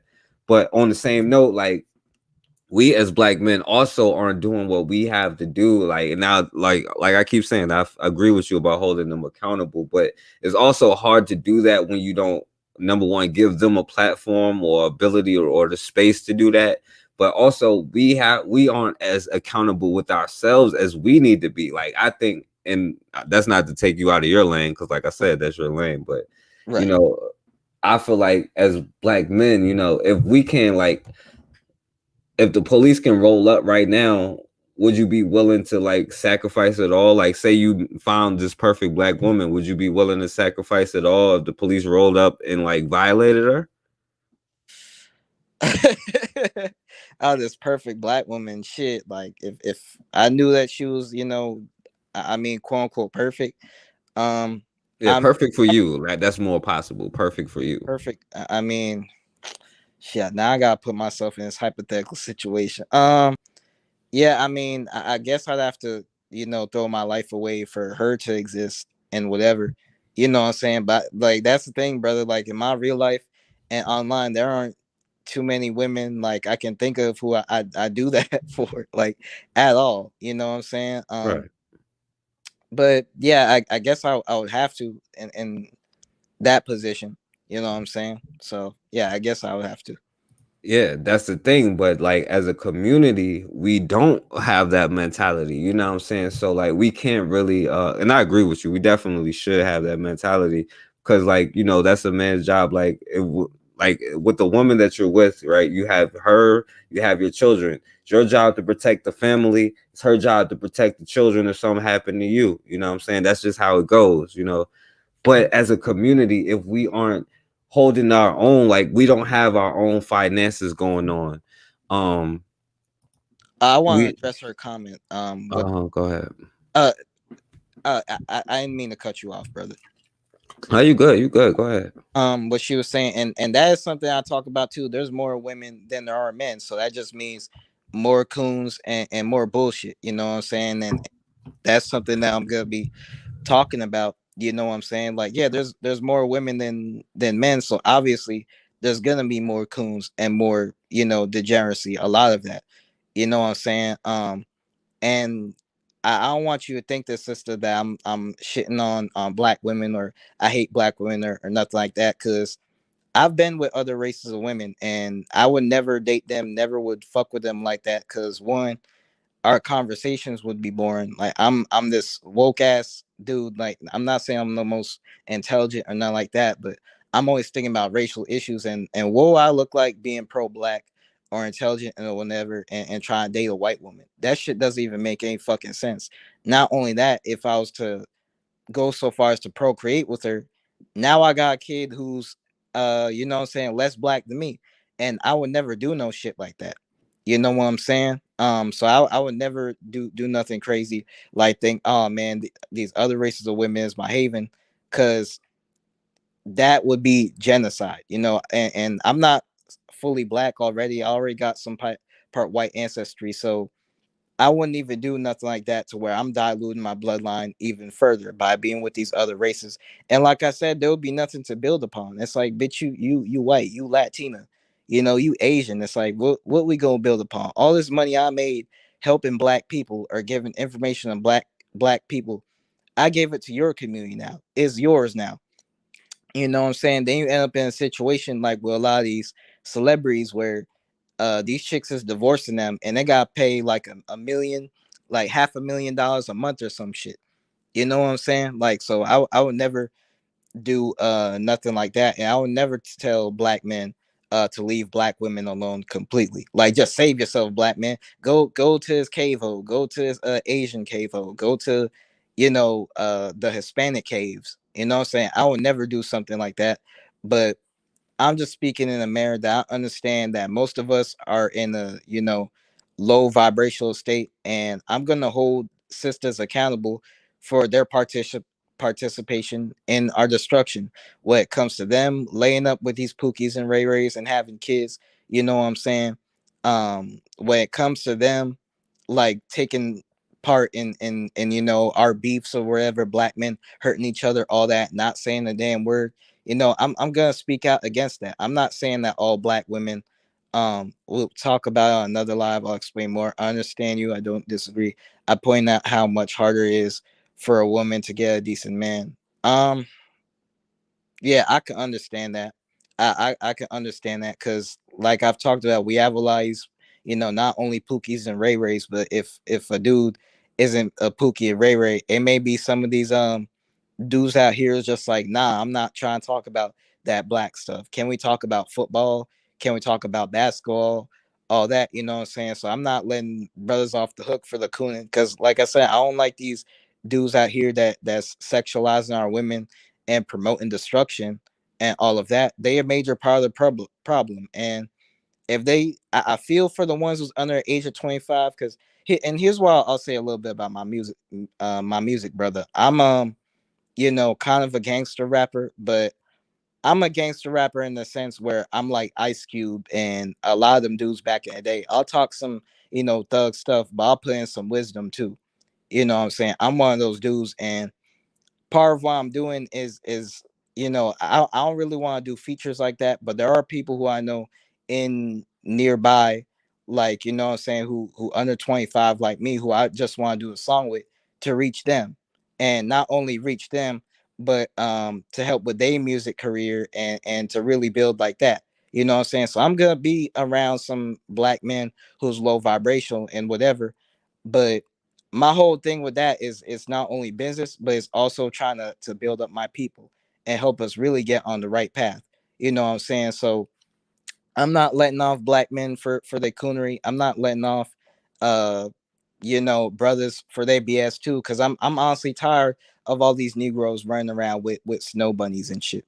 Like, I'm from Connecticut, brother, and you can see this both with the black men and the black women. But I'm tired of seeing all these Negroes running around with these mixed kids and being with Becky.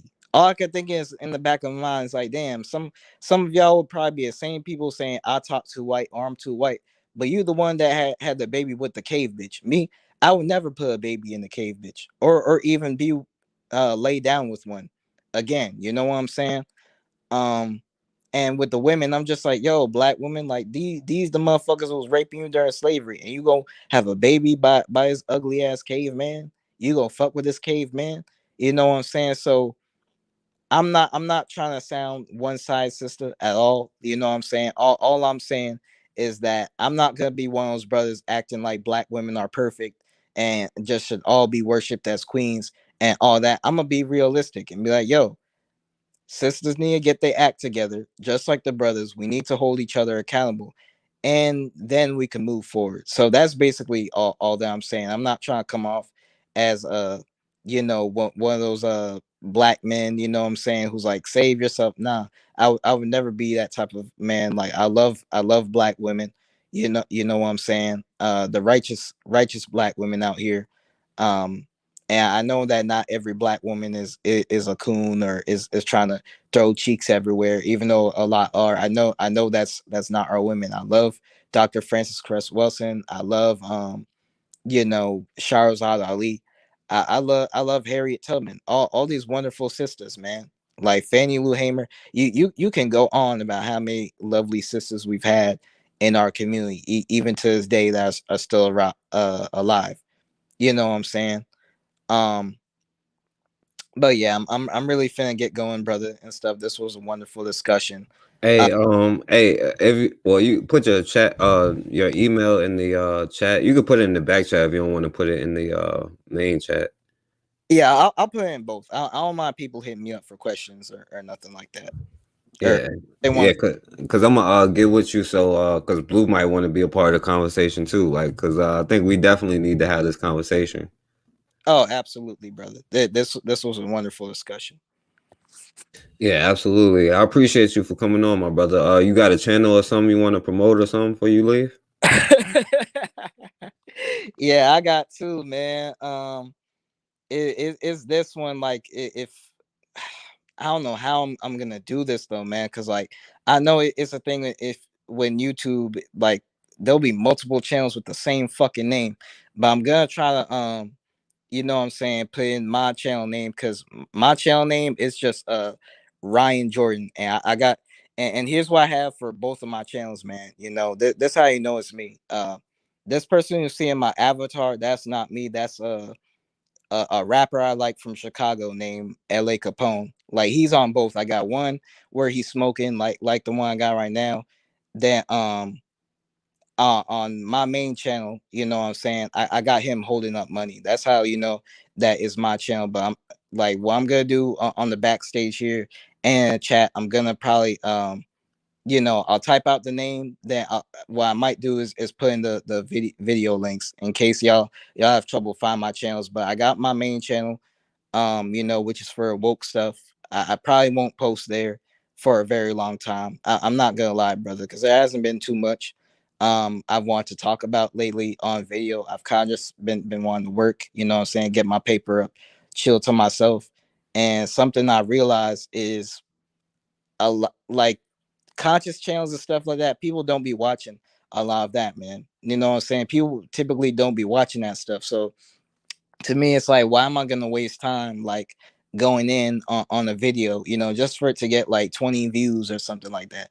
You know what I'm saying? So to be honest, I'm gonna be putting more of my effort into promoting my music and stuff like that. And I don't expect like you're an older brother, man. You know what I'm saying? So I don't expect everyone to feel what I'm doing. I'm kind of trying to, you know, fit into the young lane what we doing up here on the East Coast, like really New York, and it's seeping into Connecticut now, is people hopping on these UK drill beats and stuff like that. So I will be talking a lot of spicy stuff, man. But I am gonna insert messages, so I don't expect people to necessarily feel me in that regard. But you know, I'm gonna put the links, you know, in the backstage here and in you know the comments too to have up both my channels and stuff for y'all to check those out. All right, yeah, definitely, man. I appreciate that, my brother.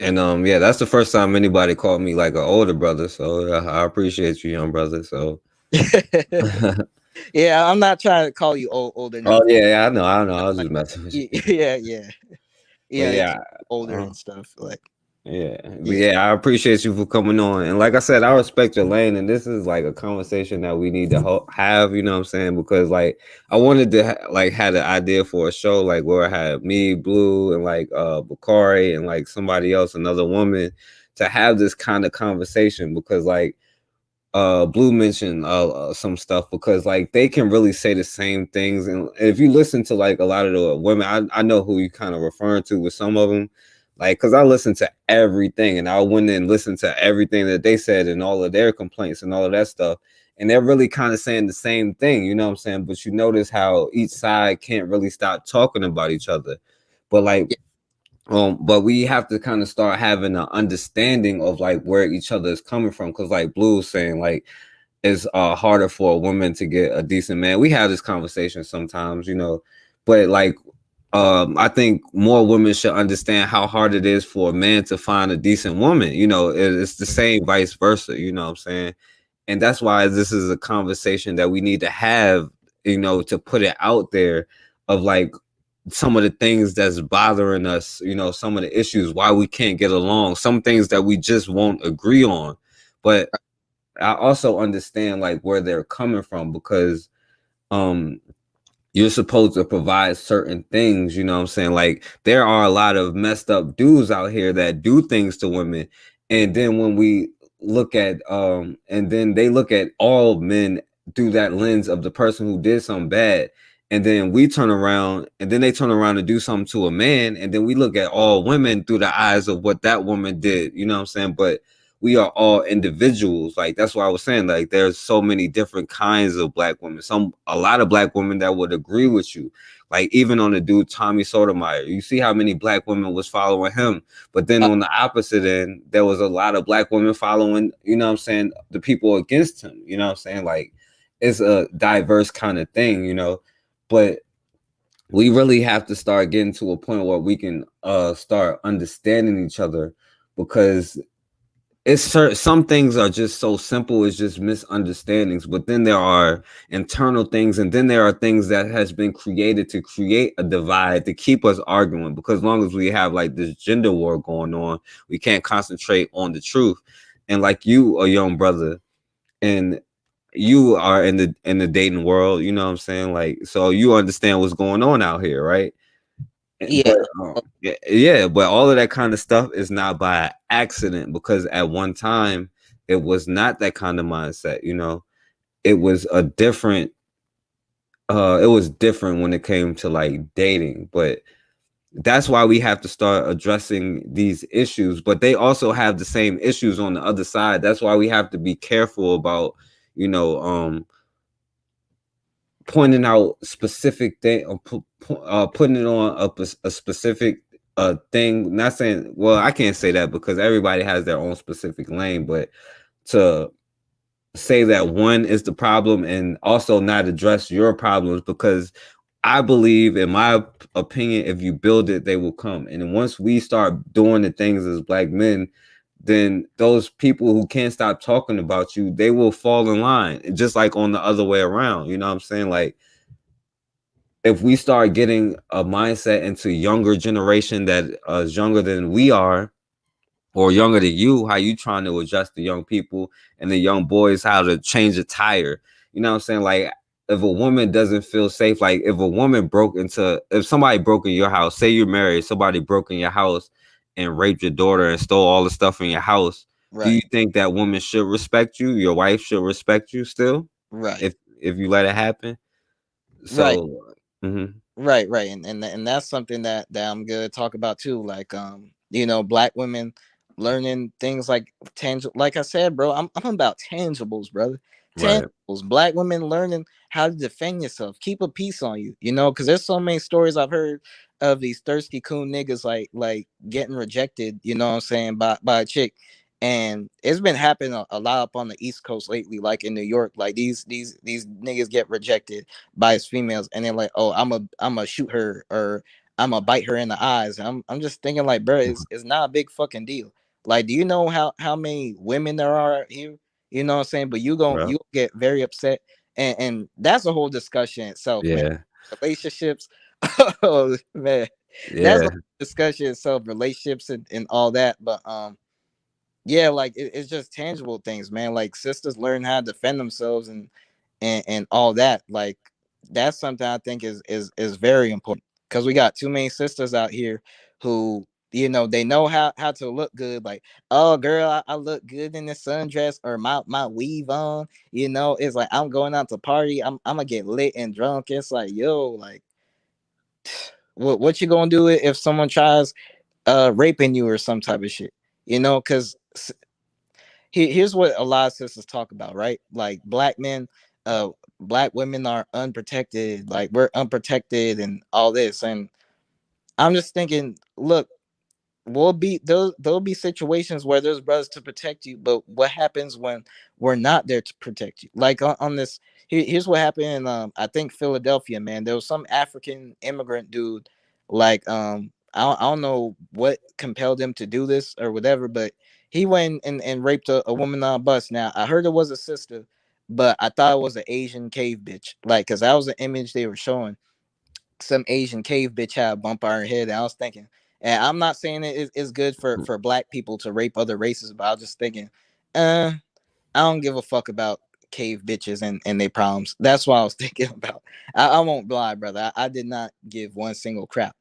But going with the idea that this was a black woman, it's like everyone was on that train and nobody did nothing, brother. People was watching that shit and nobody did anything. So black women need to learn things like how to defend yourself, like how to whoop a nigga ass, you know what I'm saying? And if it has to get lethal, like learn how to have that firearm already.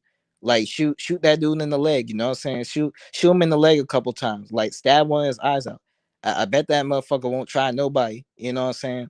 Like, you know what I'm saying? So that's one of the things that's very important. But yeah, I was feeling everything else you were saying for sure. Yeah, definitely, man. And yeah, like I said, man, we gonna have to have this whole conversation, man, because this is like a good conversation, but it's a part of what we was talking about, internal conflicts, and that's one of the main conflicts that we have to get resolved because this system exposed a lot of weaknesses on both sides and stuff that we really gonna have to sit down and talk about and work on. But at the same time, right? You know, white women and white men have the same issues that we have. We act like it only exists in our community. Of course, we address it because it's our community. But if we look at their community, they are able to put aside feminism and their problem with white men when it comes to you. You know what I'm saying? Because like I said before, we give white women a pass way too much, and like we talk about false accusations. Like I still do stories all the time on white women using false accusations, and if they get in trouble, they get a couple of months slap on the wrist. Some's like, you know what I'm saying, but the person who was in jail may be in jail for years. So I mean, like that's why I can respect this young brother because he's like, you realize we have to address the issues in our community because to me you have to have a black man and a black woman to have a black child, and I want my child to look like me. But yeah, there is a lot of toxic stuff going on in our environments, but also we do attract things, or I'm not going to say you are what you attract because you may just attract something that you need to be better, you know what I'm saying? But we also find ourselves in the same frequency and you know what I'm saying, like as those areas, and we got to start growing and healing ourselves, like our own trauma from within, and you're going to gravitate and find people who are like-minded.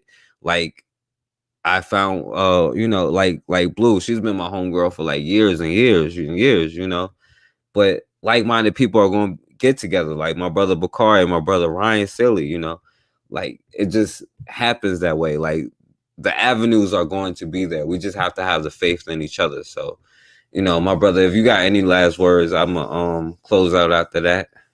Yeah, and what you were saying about white people and their problems, I already know that they got problems because they like that's the thing, brother. I talk about accountability and all that, but I'll never act like they aren't the stars of the problems and didn't make the problem. Like every issue that non-white people have right now, especially Africans and black people, it's the fault of Europeans. It is their fault. You know what I'm saying? Because they was the ones treating they women like shit. They was the first ones running up in man cheeks, you know what I'm saying, touching on little boys. Shit was so bad that these cave bitches had to run to an island, called Lesbos, and became lesbians because the white men was just trying to rape them and do all this bullshit. So I'm never gonna act like they weren't the stars of the issues. You know what I'm saying? And like I said, like as harsh as I can be about black women, because I have used, the phrase black bitches before, and I don't know if I'll ever stop, but sometimes it just slips out. I'm just like, black bitch, like it just comes out, man, these black bitches, you know what I'm saying? As harsh as I am in that regard, I'm not gonna act like white women are better. When they're actually worse. You know what I'm saying? Like I'd rather deal with a black bitch than deal with a white bitch. You know what I'm saying? If I'm dealing with a hood rat or whatever, yeah, she'll do some of the things I strive, falsely accuse me. I may go to prison and all that, just like with the cave. But the cave chick, who knows what other shit this bitch may do to me? Like these motherfuckers don't even be showering. Like they didn't do it back in the day. This motherfucker won't shower for a whole week. Won't tell me we fucking shit, and I may get a disease or some weird shit like that. You know what I'm saying? So at the end of the day, I'm always gonna take it back to the cave people. I'm always gonna do that.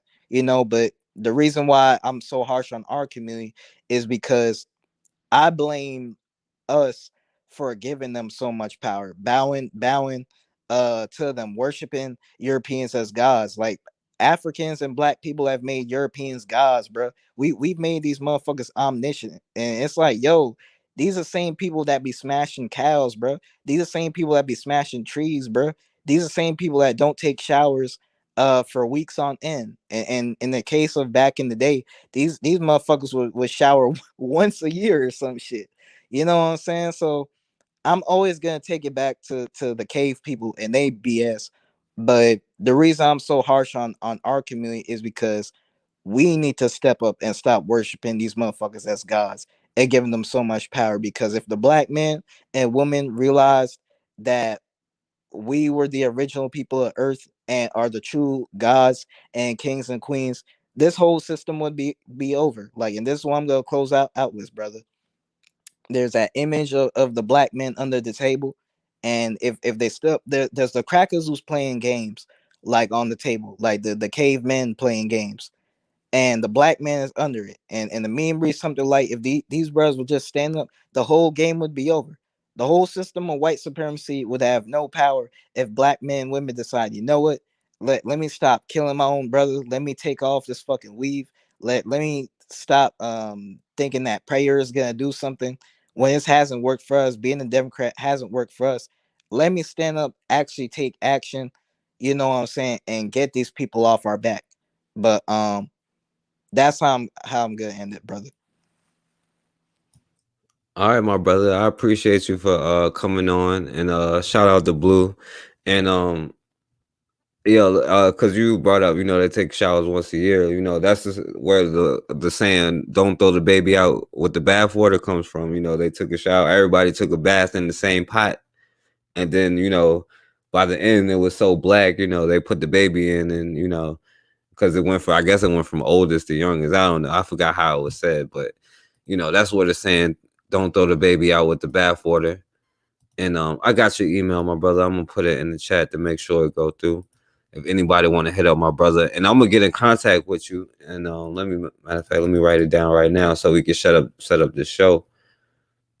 But yeah, and I put my two you know what I'm okay. saying, channel names in the chat room. My the main one which I'm on right now, where I be posting woke content, is Ryan Jordan. Then my rapper channel is Brian Grims. Like it may be hard to find, you know what I'm saying. I can actually find your channel right now and put the link to it. Let me do that real quick. You can say something while I do it real quick. Yeah. I don't got too much to say, man, but I love things like this, brother, because I'm mainly by myself 24/7, man. Like there's some people I met off social media, who I'm whose numbers I got and stuff. But some I realize is they got their own lives, bro, and they be doing their own thing. So I understand people ain't got time to talk all day and stuff. I don't have time to talk all day or do shit like that. Even in downtime, people don't be having time or just don't be interested. That's something that I understand. I understand that as a young man out in this world, I'm mainly by myself. You know what I'm saying? Yeah, I got family members and all like that, but they be having their own life. Like my father got his own life, you know what I'm saying? My stepmom, all that, my extended family through my stepmom, they got their own life. So I just be having so much going on in my mind, bro. Like, and the only time I usually get to express myself is when I'm on things like this panel, or in my music. Like that's literally only a couple times, man. But most of the time, I be in my car, driving around, doing deliveries, all that. Like here's what I really do for a living. I'm what's called an Instacart driver or whatever. That's what I primarily do right now. So I'm self-employed through that. But I be doing that, listening to lectures, listening to people like Tommy Sotomayor, because I watch Tommy Sotomayor's content. Like I think he's a hilarious brother. I think he's absolutely hilarious. I don't agree with everything he does, but I love his commentary about some of the flaws in our community. And I be watching some of the stuff. I'm just like, damn, like I know people saying I should hate this man, but this man says some real ass shit. You know what I'm saying? So I be driving around listening to shows like that, man, and doing that. But like most of the time I just be having to keep thoughts to myself because I don't, I'm single, obviously, you know what I'm saying? And I'm in Connecticut, like, so I'm one of the 12 uh black people out here, you know what I'm saying? Like there's more than that. There's a little under 500,000, but it still be feeling like there's barely any niggas out here, because I'm the only woke person in my city that I know of, and even the pro black people in Hartford, because Hartford, that's like one of the blackest areas. I fell out with the woke people over there over something stupid, you know what I'm saying? But so I mainly be by myself, you know. But I just love getting on panels like this, getting to express myself, and I can't wait till the day that I'm able to go and do interviews. Because here's the thing about me, brother. I don't mind paying for business. You know what I'm saying? I don't mind paying to do business with people. Like, no, I won't go to no damn, and it's not like DJ Vlad or Adam 22 or Ace Caves will hit me up for, interviews, but I don't mind going to some of these big hip hop platforms to promote my music, or be on there just to show people like how a young man should be conducting himself. Like, young brother, you don't have to feel like a man because you go to a strip club and throw money on women. Nah, man, that you don't have to feel like a man doing that. You don't have to feel like a man like trying to be in the streets and kill people, because at the end of the day, doing that type of shit, it's only gonna get you respected by your block, you know what I'm saying, or by a bunch of dumbass kids like yourself under the age of 25 who don't even realize the consequences of that lifestyle and what comes with it. But yeah, brother, like in closing, I just love being on platforms like this and expressing myself for sure. Yeah, I got you. And I just emailed you, so we're gonna set it up. Yeah, I seen that. Yeah, so I got you. And that's my brother Ryan Silly channel, Ryan Jordan. So you can subscribe to him. And I appreciate you for coming on. So we're gonna have his show coming up, and then hopefully me and Bakari have the Ida B. Wells versus Marcus Garvey discussion. Because that's another thing. I know there are a lot of black women that do have what you talk like what you're talking about, what's going on, but then like we have channels like mine where you have like Blue, and then Bakari. I'll see a lot of black women coming on his channels. A lot of times you see black women are also like some of the most militant people, you know what I'm saying? Like, even during Ida B. Wells times, nobody was as militant as her and what she stood for. Like, she went in on Booker T. Washington. She went in on a lot of people because she felt they wasn't as militant. You know what I'm saying? She felt that they didn't want freedom as much, and we also have to be careful because, like, we look at it like we judging them, and then they also look at us. We don't want to be like, okay, all black men is thugs, all black men is bad black men, because I know sometimes we have to pay for the sins of somebody who came before them. You know what I'm saying? And we have to pay those sins, but we shouldn't pay it forward to the next person either. You know what I'm saying? It has to stop somewhere. So like I said, this is a whole discussion in itself. But yeah, you wanted to say something? Yeah. One thing that you brought up, that was beautiful. Yeah, I know that the Black Panther Party was mostly made of females. You know what I'm saying? So I know of the strength that black women had back in the day. I just feel like now it just ain't really that at all. Like, even like I said with the pro black females, man. Like, a lot of them are, from my experience, they've damn near all been hard for me to deal with. Um forecast and pale divine current created not only by the oppressor, the stress on a million communities, it'll create cause chaos world. That's facts. It's just like now with a lot of these females, they just be hard to deal with. They be on some wicked shit, like trying to set you up or lie on you and all that. Like, that's just my experience. Like, it may not be that for other brothers, but I'm just saying most of my experiences with black women has just been pretty negative. Like, someone, and I recently found with one young sister, because um like, we was just talking about, like, and I'll briefly talk about this, like, biracial people, how I'm willing to accept them, and she like, oh, how you gonna accept them? You just gonna accept them because they have a clean record? I'm like, yes, bitch, like, because y'all accepted they offspring, which is a whole other discussion. How black people, like, a lot of conscious people, will shit on biracial people, but will accept on their children. You know what I'm saying? Their children being people like Malcolm X, being people like Ida B. Wells, being people like Huey P. Newton, who all weren't fully black. They were a quarter white. So it's like, to me, it's like, all right, how are you gonna shit on their mom or their dad, but you'll accept their offspring. Like that doesn't make any sense. And then this bitch was like, bye, Ryan. I'm like, okay, fucking bye. You know, there's nothing that's gonna change my mentality about that. But long story short, is just this thing I've seen with a lot of black females where they're very emotional, they're very opinionated, and in some cases, like this sister, she was trying to be like my mom. You know what I'm saying? Like, and this isn't the first time, you know. And I'm not gonna go on for too more long, you know what I'm saying? But back when I used to talk to this sister when she was way worse, if you've been on Instagram had that feature where you could see what post somebody was liking. You know what I'm saying? And this chick was seeing me flirt with this one girl, like who happened to be mixed. I guess she was like, I think she was a quarter white, but she had like straight hair. I thought she was cute. I just thought this girl was cute. Not saying I plan on marrying her or nothing like that, but she was just underwhelmed my post talking about, do you hate mixed people? And I'm like, nah, some y'all pretty or something like that, like you. And this sister was in my DMs talking about, oh, you a fucking coon, like how you fucking with this mixed bitch? She's clearly not fully African. And I'm like, yo, but do you know my bloodline? Do you like why are you trying to dick watch? I'm not dating you. You not my girlfriend. And she didn't even want me like that. We were just friends.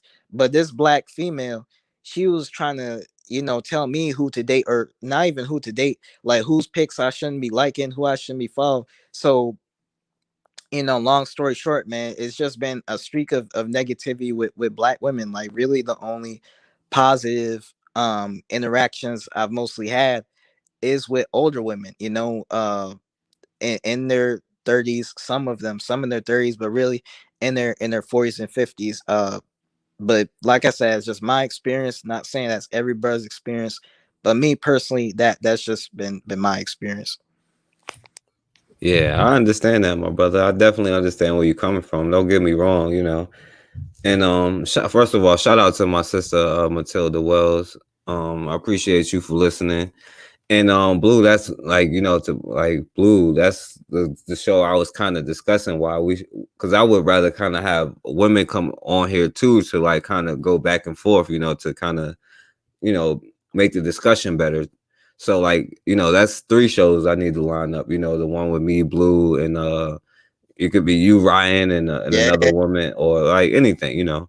Yeah, that would be great, man. I'd be wanting to talk to more sisters, man. But like I said, like you know, it's that streak of negativity. Like even if I think that I'm getting along with sister, or in the case of Instagram, I'll have black women that follow me.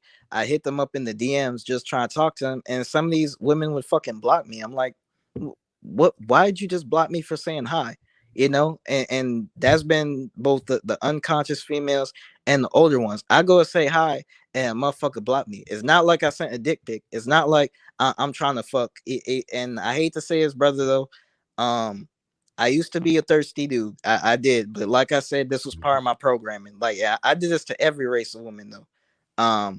You know, look, did I do it to every race? Nah, I would be no. Well, I would be thirsty, but I did. I won't even lie, brother. Like there were some sisters back in the day, and this was like when I was 16, 17.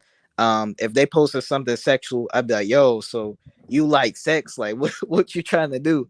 But that was part of my programming. But overall, man, I would just say hi to some sisters in the DMs and they would block me. Or like I'll be a, hey sister, you want child line? And they acting like I'm trying to rape them or something, or like I'm trying to be their boyfriend. And I'd just be like, yo, like I'd be thinking like, yo, some of y'all ain't even built to my liking, son. Like you a bit too chunky, sister. Like I ain't trying to get up. I ain't even trying to do that. I'm just trying to be homies. You know, I don't even view you sexually.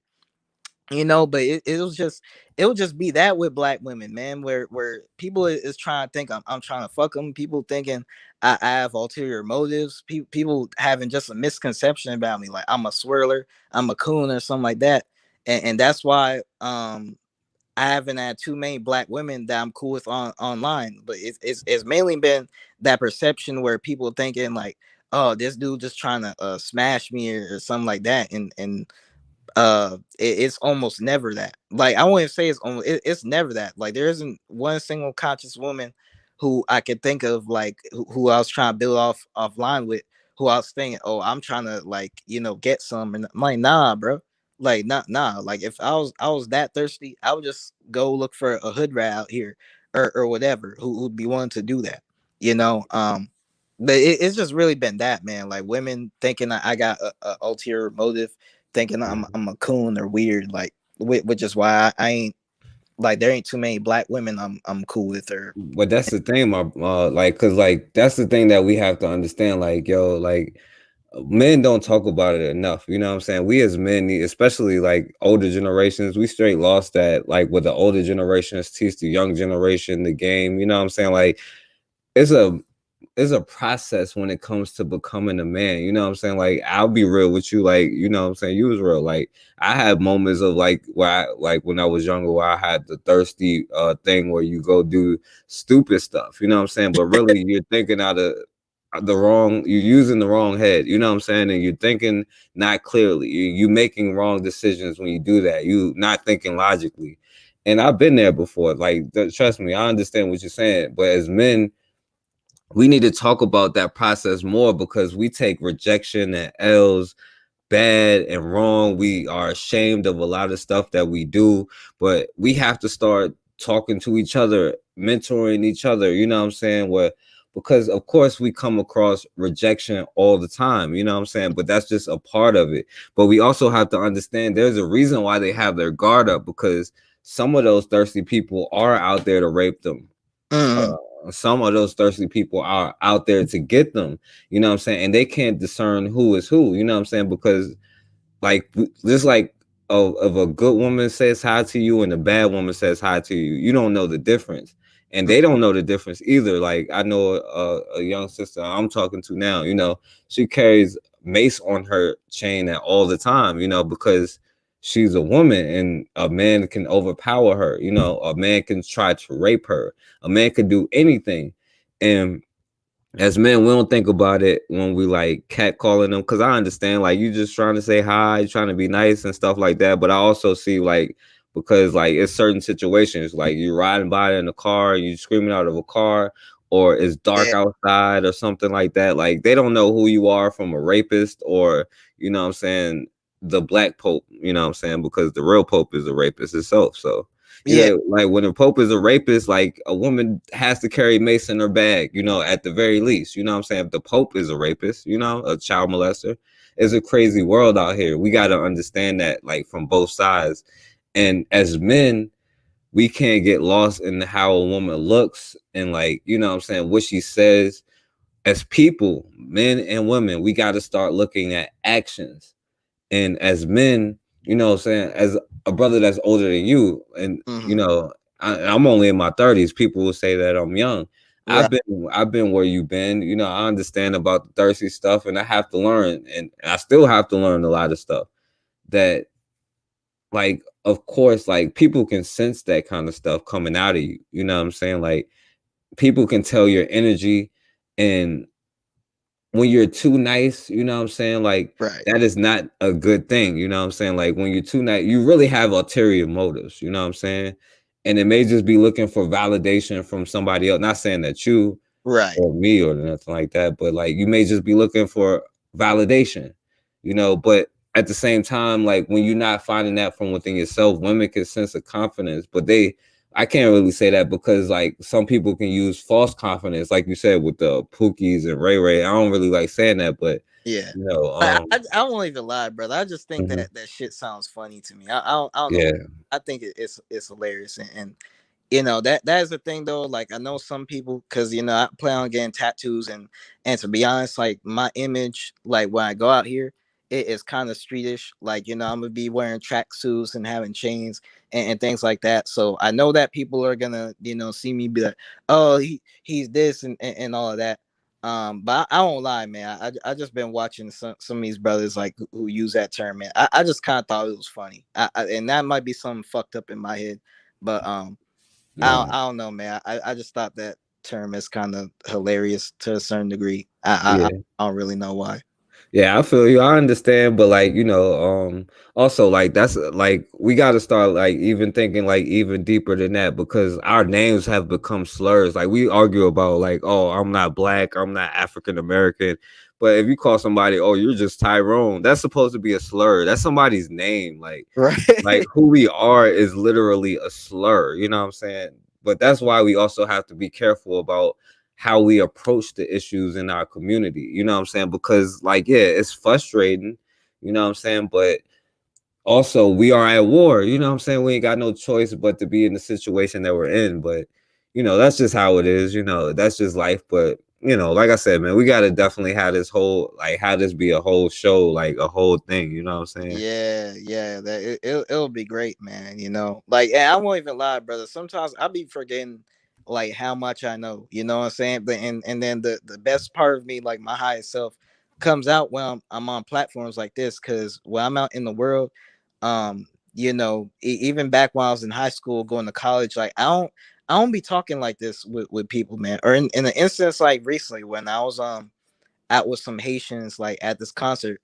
I don't be talking like this, man. I be trying to fit in with one of them, like I'm high as hell. I'm out of it. I'm a dumb dude who's like, yo, y'all heard that new drill album? Y'all smashed them chicks in the video. Like that's how I act around them to kind of speak their language. You know what I'm saying? But I'm able to really be myself on platforms like this, and sometimes I just kind of forget, like, yo, I really know a lot of history. I've been doing this since 2015, brother. Like since 2015, like it I know that I may be young, but to me that feels like damn near a lifetime, man. Like ever since 16. Now I'm not saying I'm perfect, because I did a lot of stupid nigga shit in my young years. You know what I'm saying? Like especially when it came to respecting our women, I wasn't very good at that. Because there was that thing where, like I said, we're trained to get a bunch of chicks, and so I used to be that dude who's like, "Yo, ma," or like, "Yo," like a chick rejects me, right? I'm like, oh, bitch, I ain't want your ass anyway. You ugly. Like, so I used to be like that. You know what I'm saying? I used to be ignorant and things like that. But it just really feels like I've been doing this since forever, man. Like I've been, even if a lot of people don't know me, it feels like I've been in the community for a very long time. Like 2015, that wasn't too long ago, but to me it Nah, feels like I've been woke for a minute. nah, yeah, that's a long time. That's some people just got into it. So and like even a day is long enough to me. You know what I'm saying? Like as long as you understanding, like coming into understanding and realizing, like Erykah Badu had a song like, anybody who knows something knows they know nothing at all. You know what I'm saying? That's the truth. Like anybody who thinks they know something, they know nothing. You know what I'm saying? Well, anybody who knows something knows that they know nothing. That's just the way it is. But yeah, I appreciate you for coming on, man. I'm gonna kind of go on a little rant just to end the show real quick. Right. Yeah. So mhm. It was very wonderful. I thank you for letting me on and having a voice. And like I said, man, I love things like this where I get to express myself. And I wish that more people would have a dialogue with me, man, who may have preconceptions, like thinking, oh, it's this nigga a coon. I seen him do this and that. Da, da, da, da. Like, nah, man, come and talk to me. I'm a chill dude. I'm not gonna insult you as long as you don't insult me. You know what I'm saying? But I really do appreciate you for letting me on, brother. I love having discussions like this, and I look forward into building in the future for sure. Yeah, definitely. I'm gonna try to set it up for this weekend. I got to see what everybody doing, but I'm gonna try to set it up. For sure, brother. Take care. All right, bro.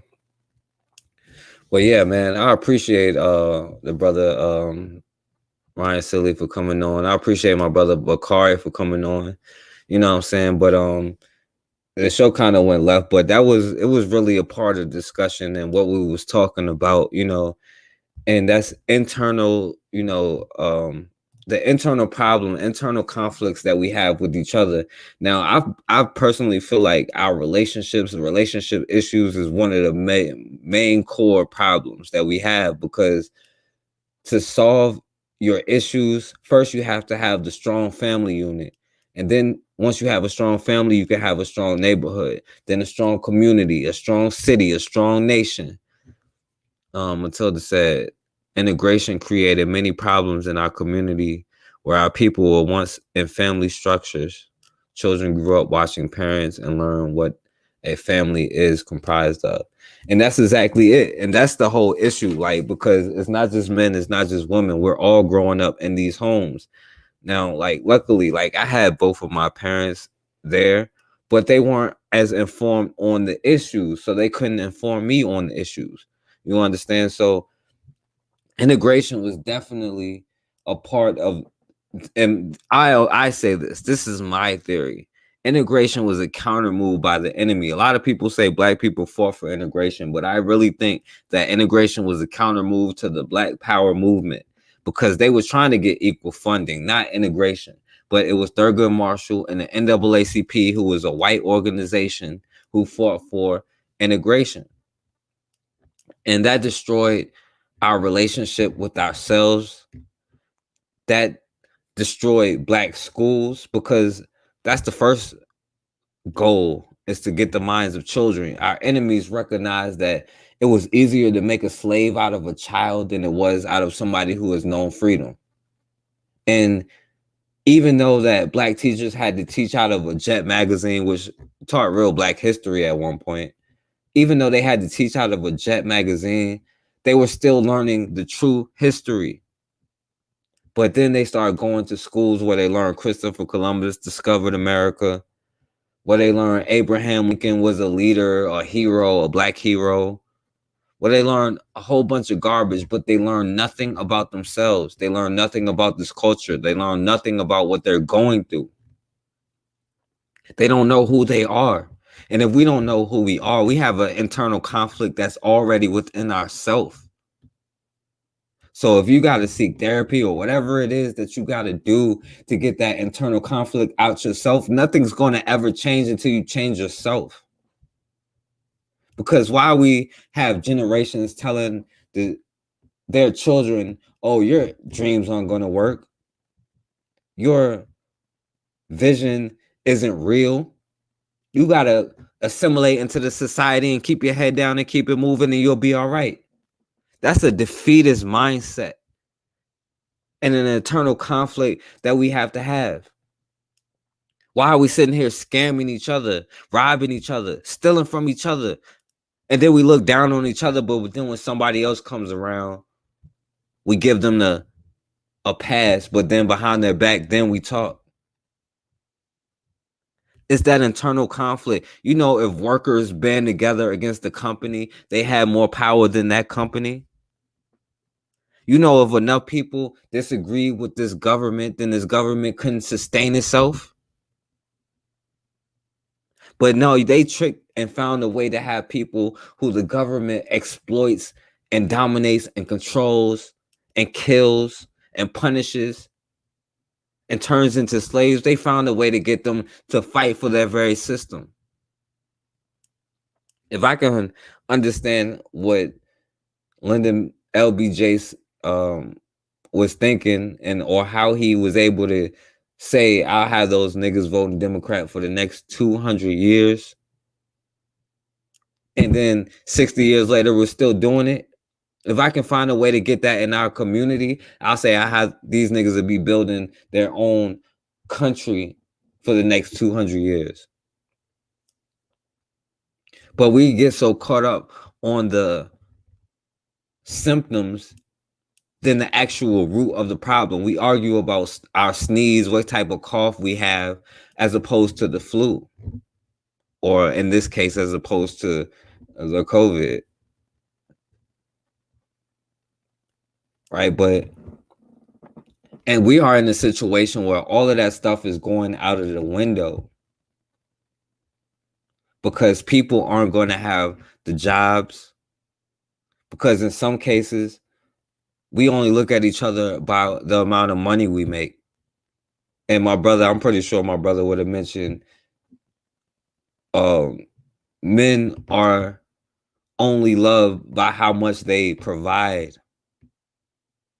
But that's only a certain type of person. But when you are around that kind of person, that's all you know, that's all you see. And they suffer from a trauma themselves, and we don't even realize it because we're going through our own traumas. But when you start having those issues, where you cannot solve them from within, then you start projecting that onto the world. And it comes out in how you carry yourself and the things that you do. And then we wonder why we can't get on the same page. It was all by design. It was all meant to be this way. But the great thing about life is we can create our own design. All we have to do is have the belief. That's why the war for your mind is so important. That's why the war for your family is so important.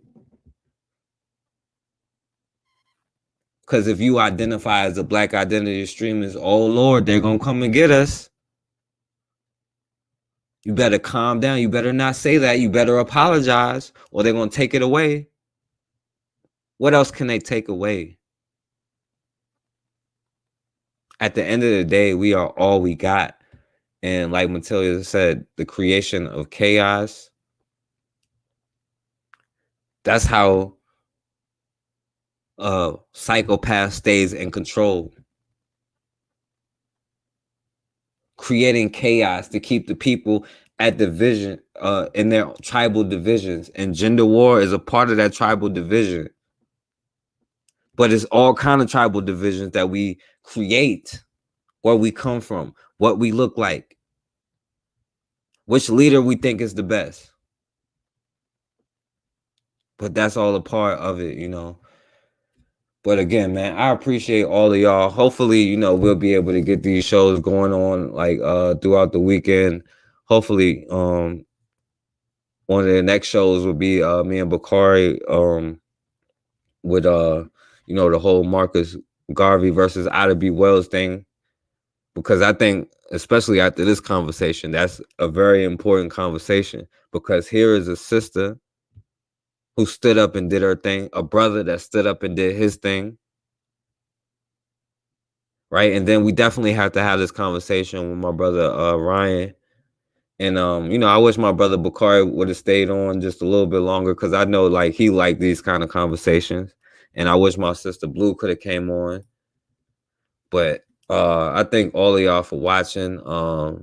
Matilda, Blue, of course, my sister Raw, JF2, my brother CJ, I appreciate you. Myra, I appreciate you, man. I appreciate all of y'all for watching, man. And much love. So we definitely gonna be back soon. And as far as the videos, you know, I'm trying to work on finishing the book, you know, the history, all the stuff that I be talking about. You know, I documented everything. I went by year by year by year to see how the system was created, to understand how to defeat it, all the success, all the failures. I tried to document it as much as I could. So, you know, I'm trying to work on finishing that. So I'm probably going to be showing some of the videos that I put up on the other channel and breaking them down and getting this channel reorganized again. But I appreciate all of y'all for listening, man. And as always, we have got to start standing for something, or we're going to keep falling for anything.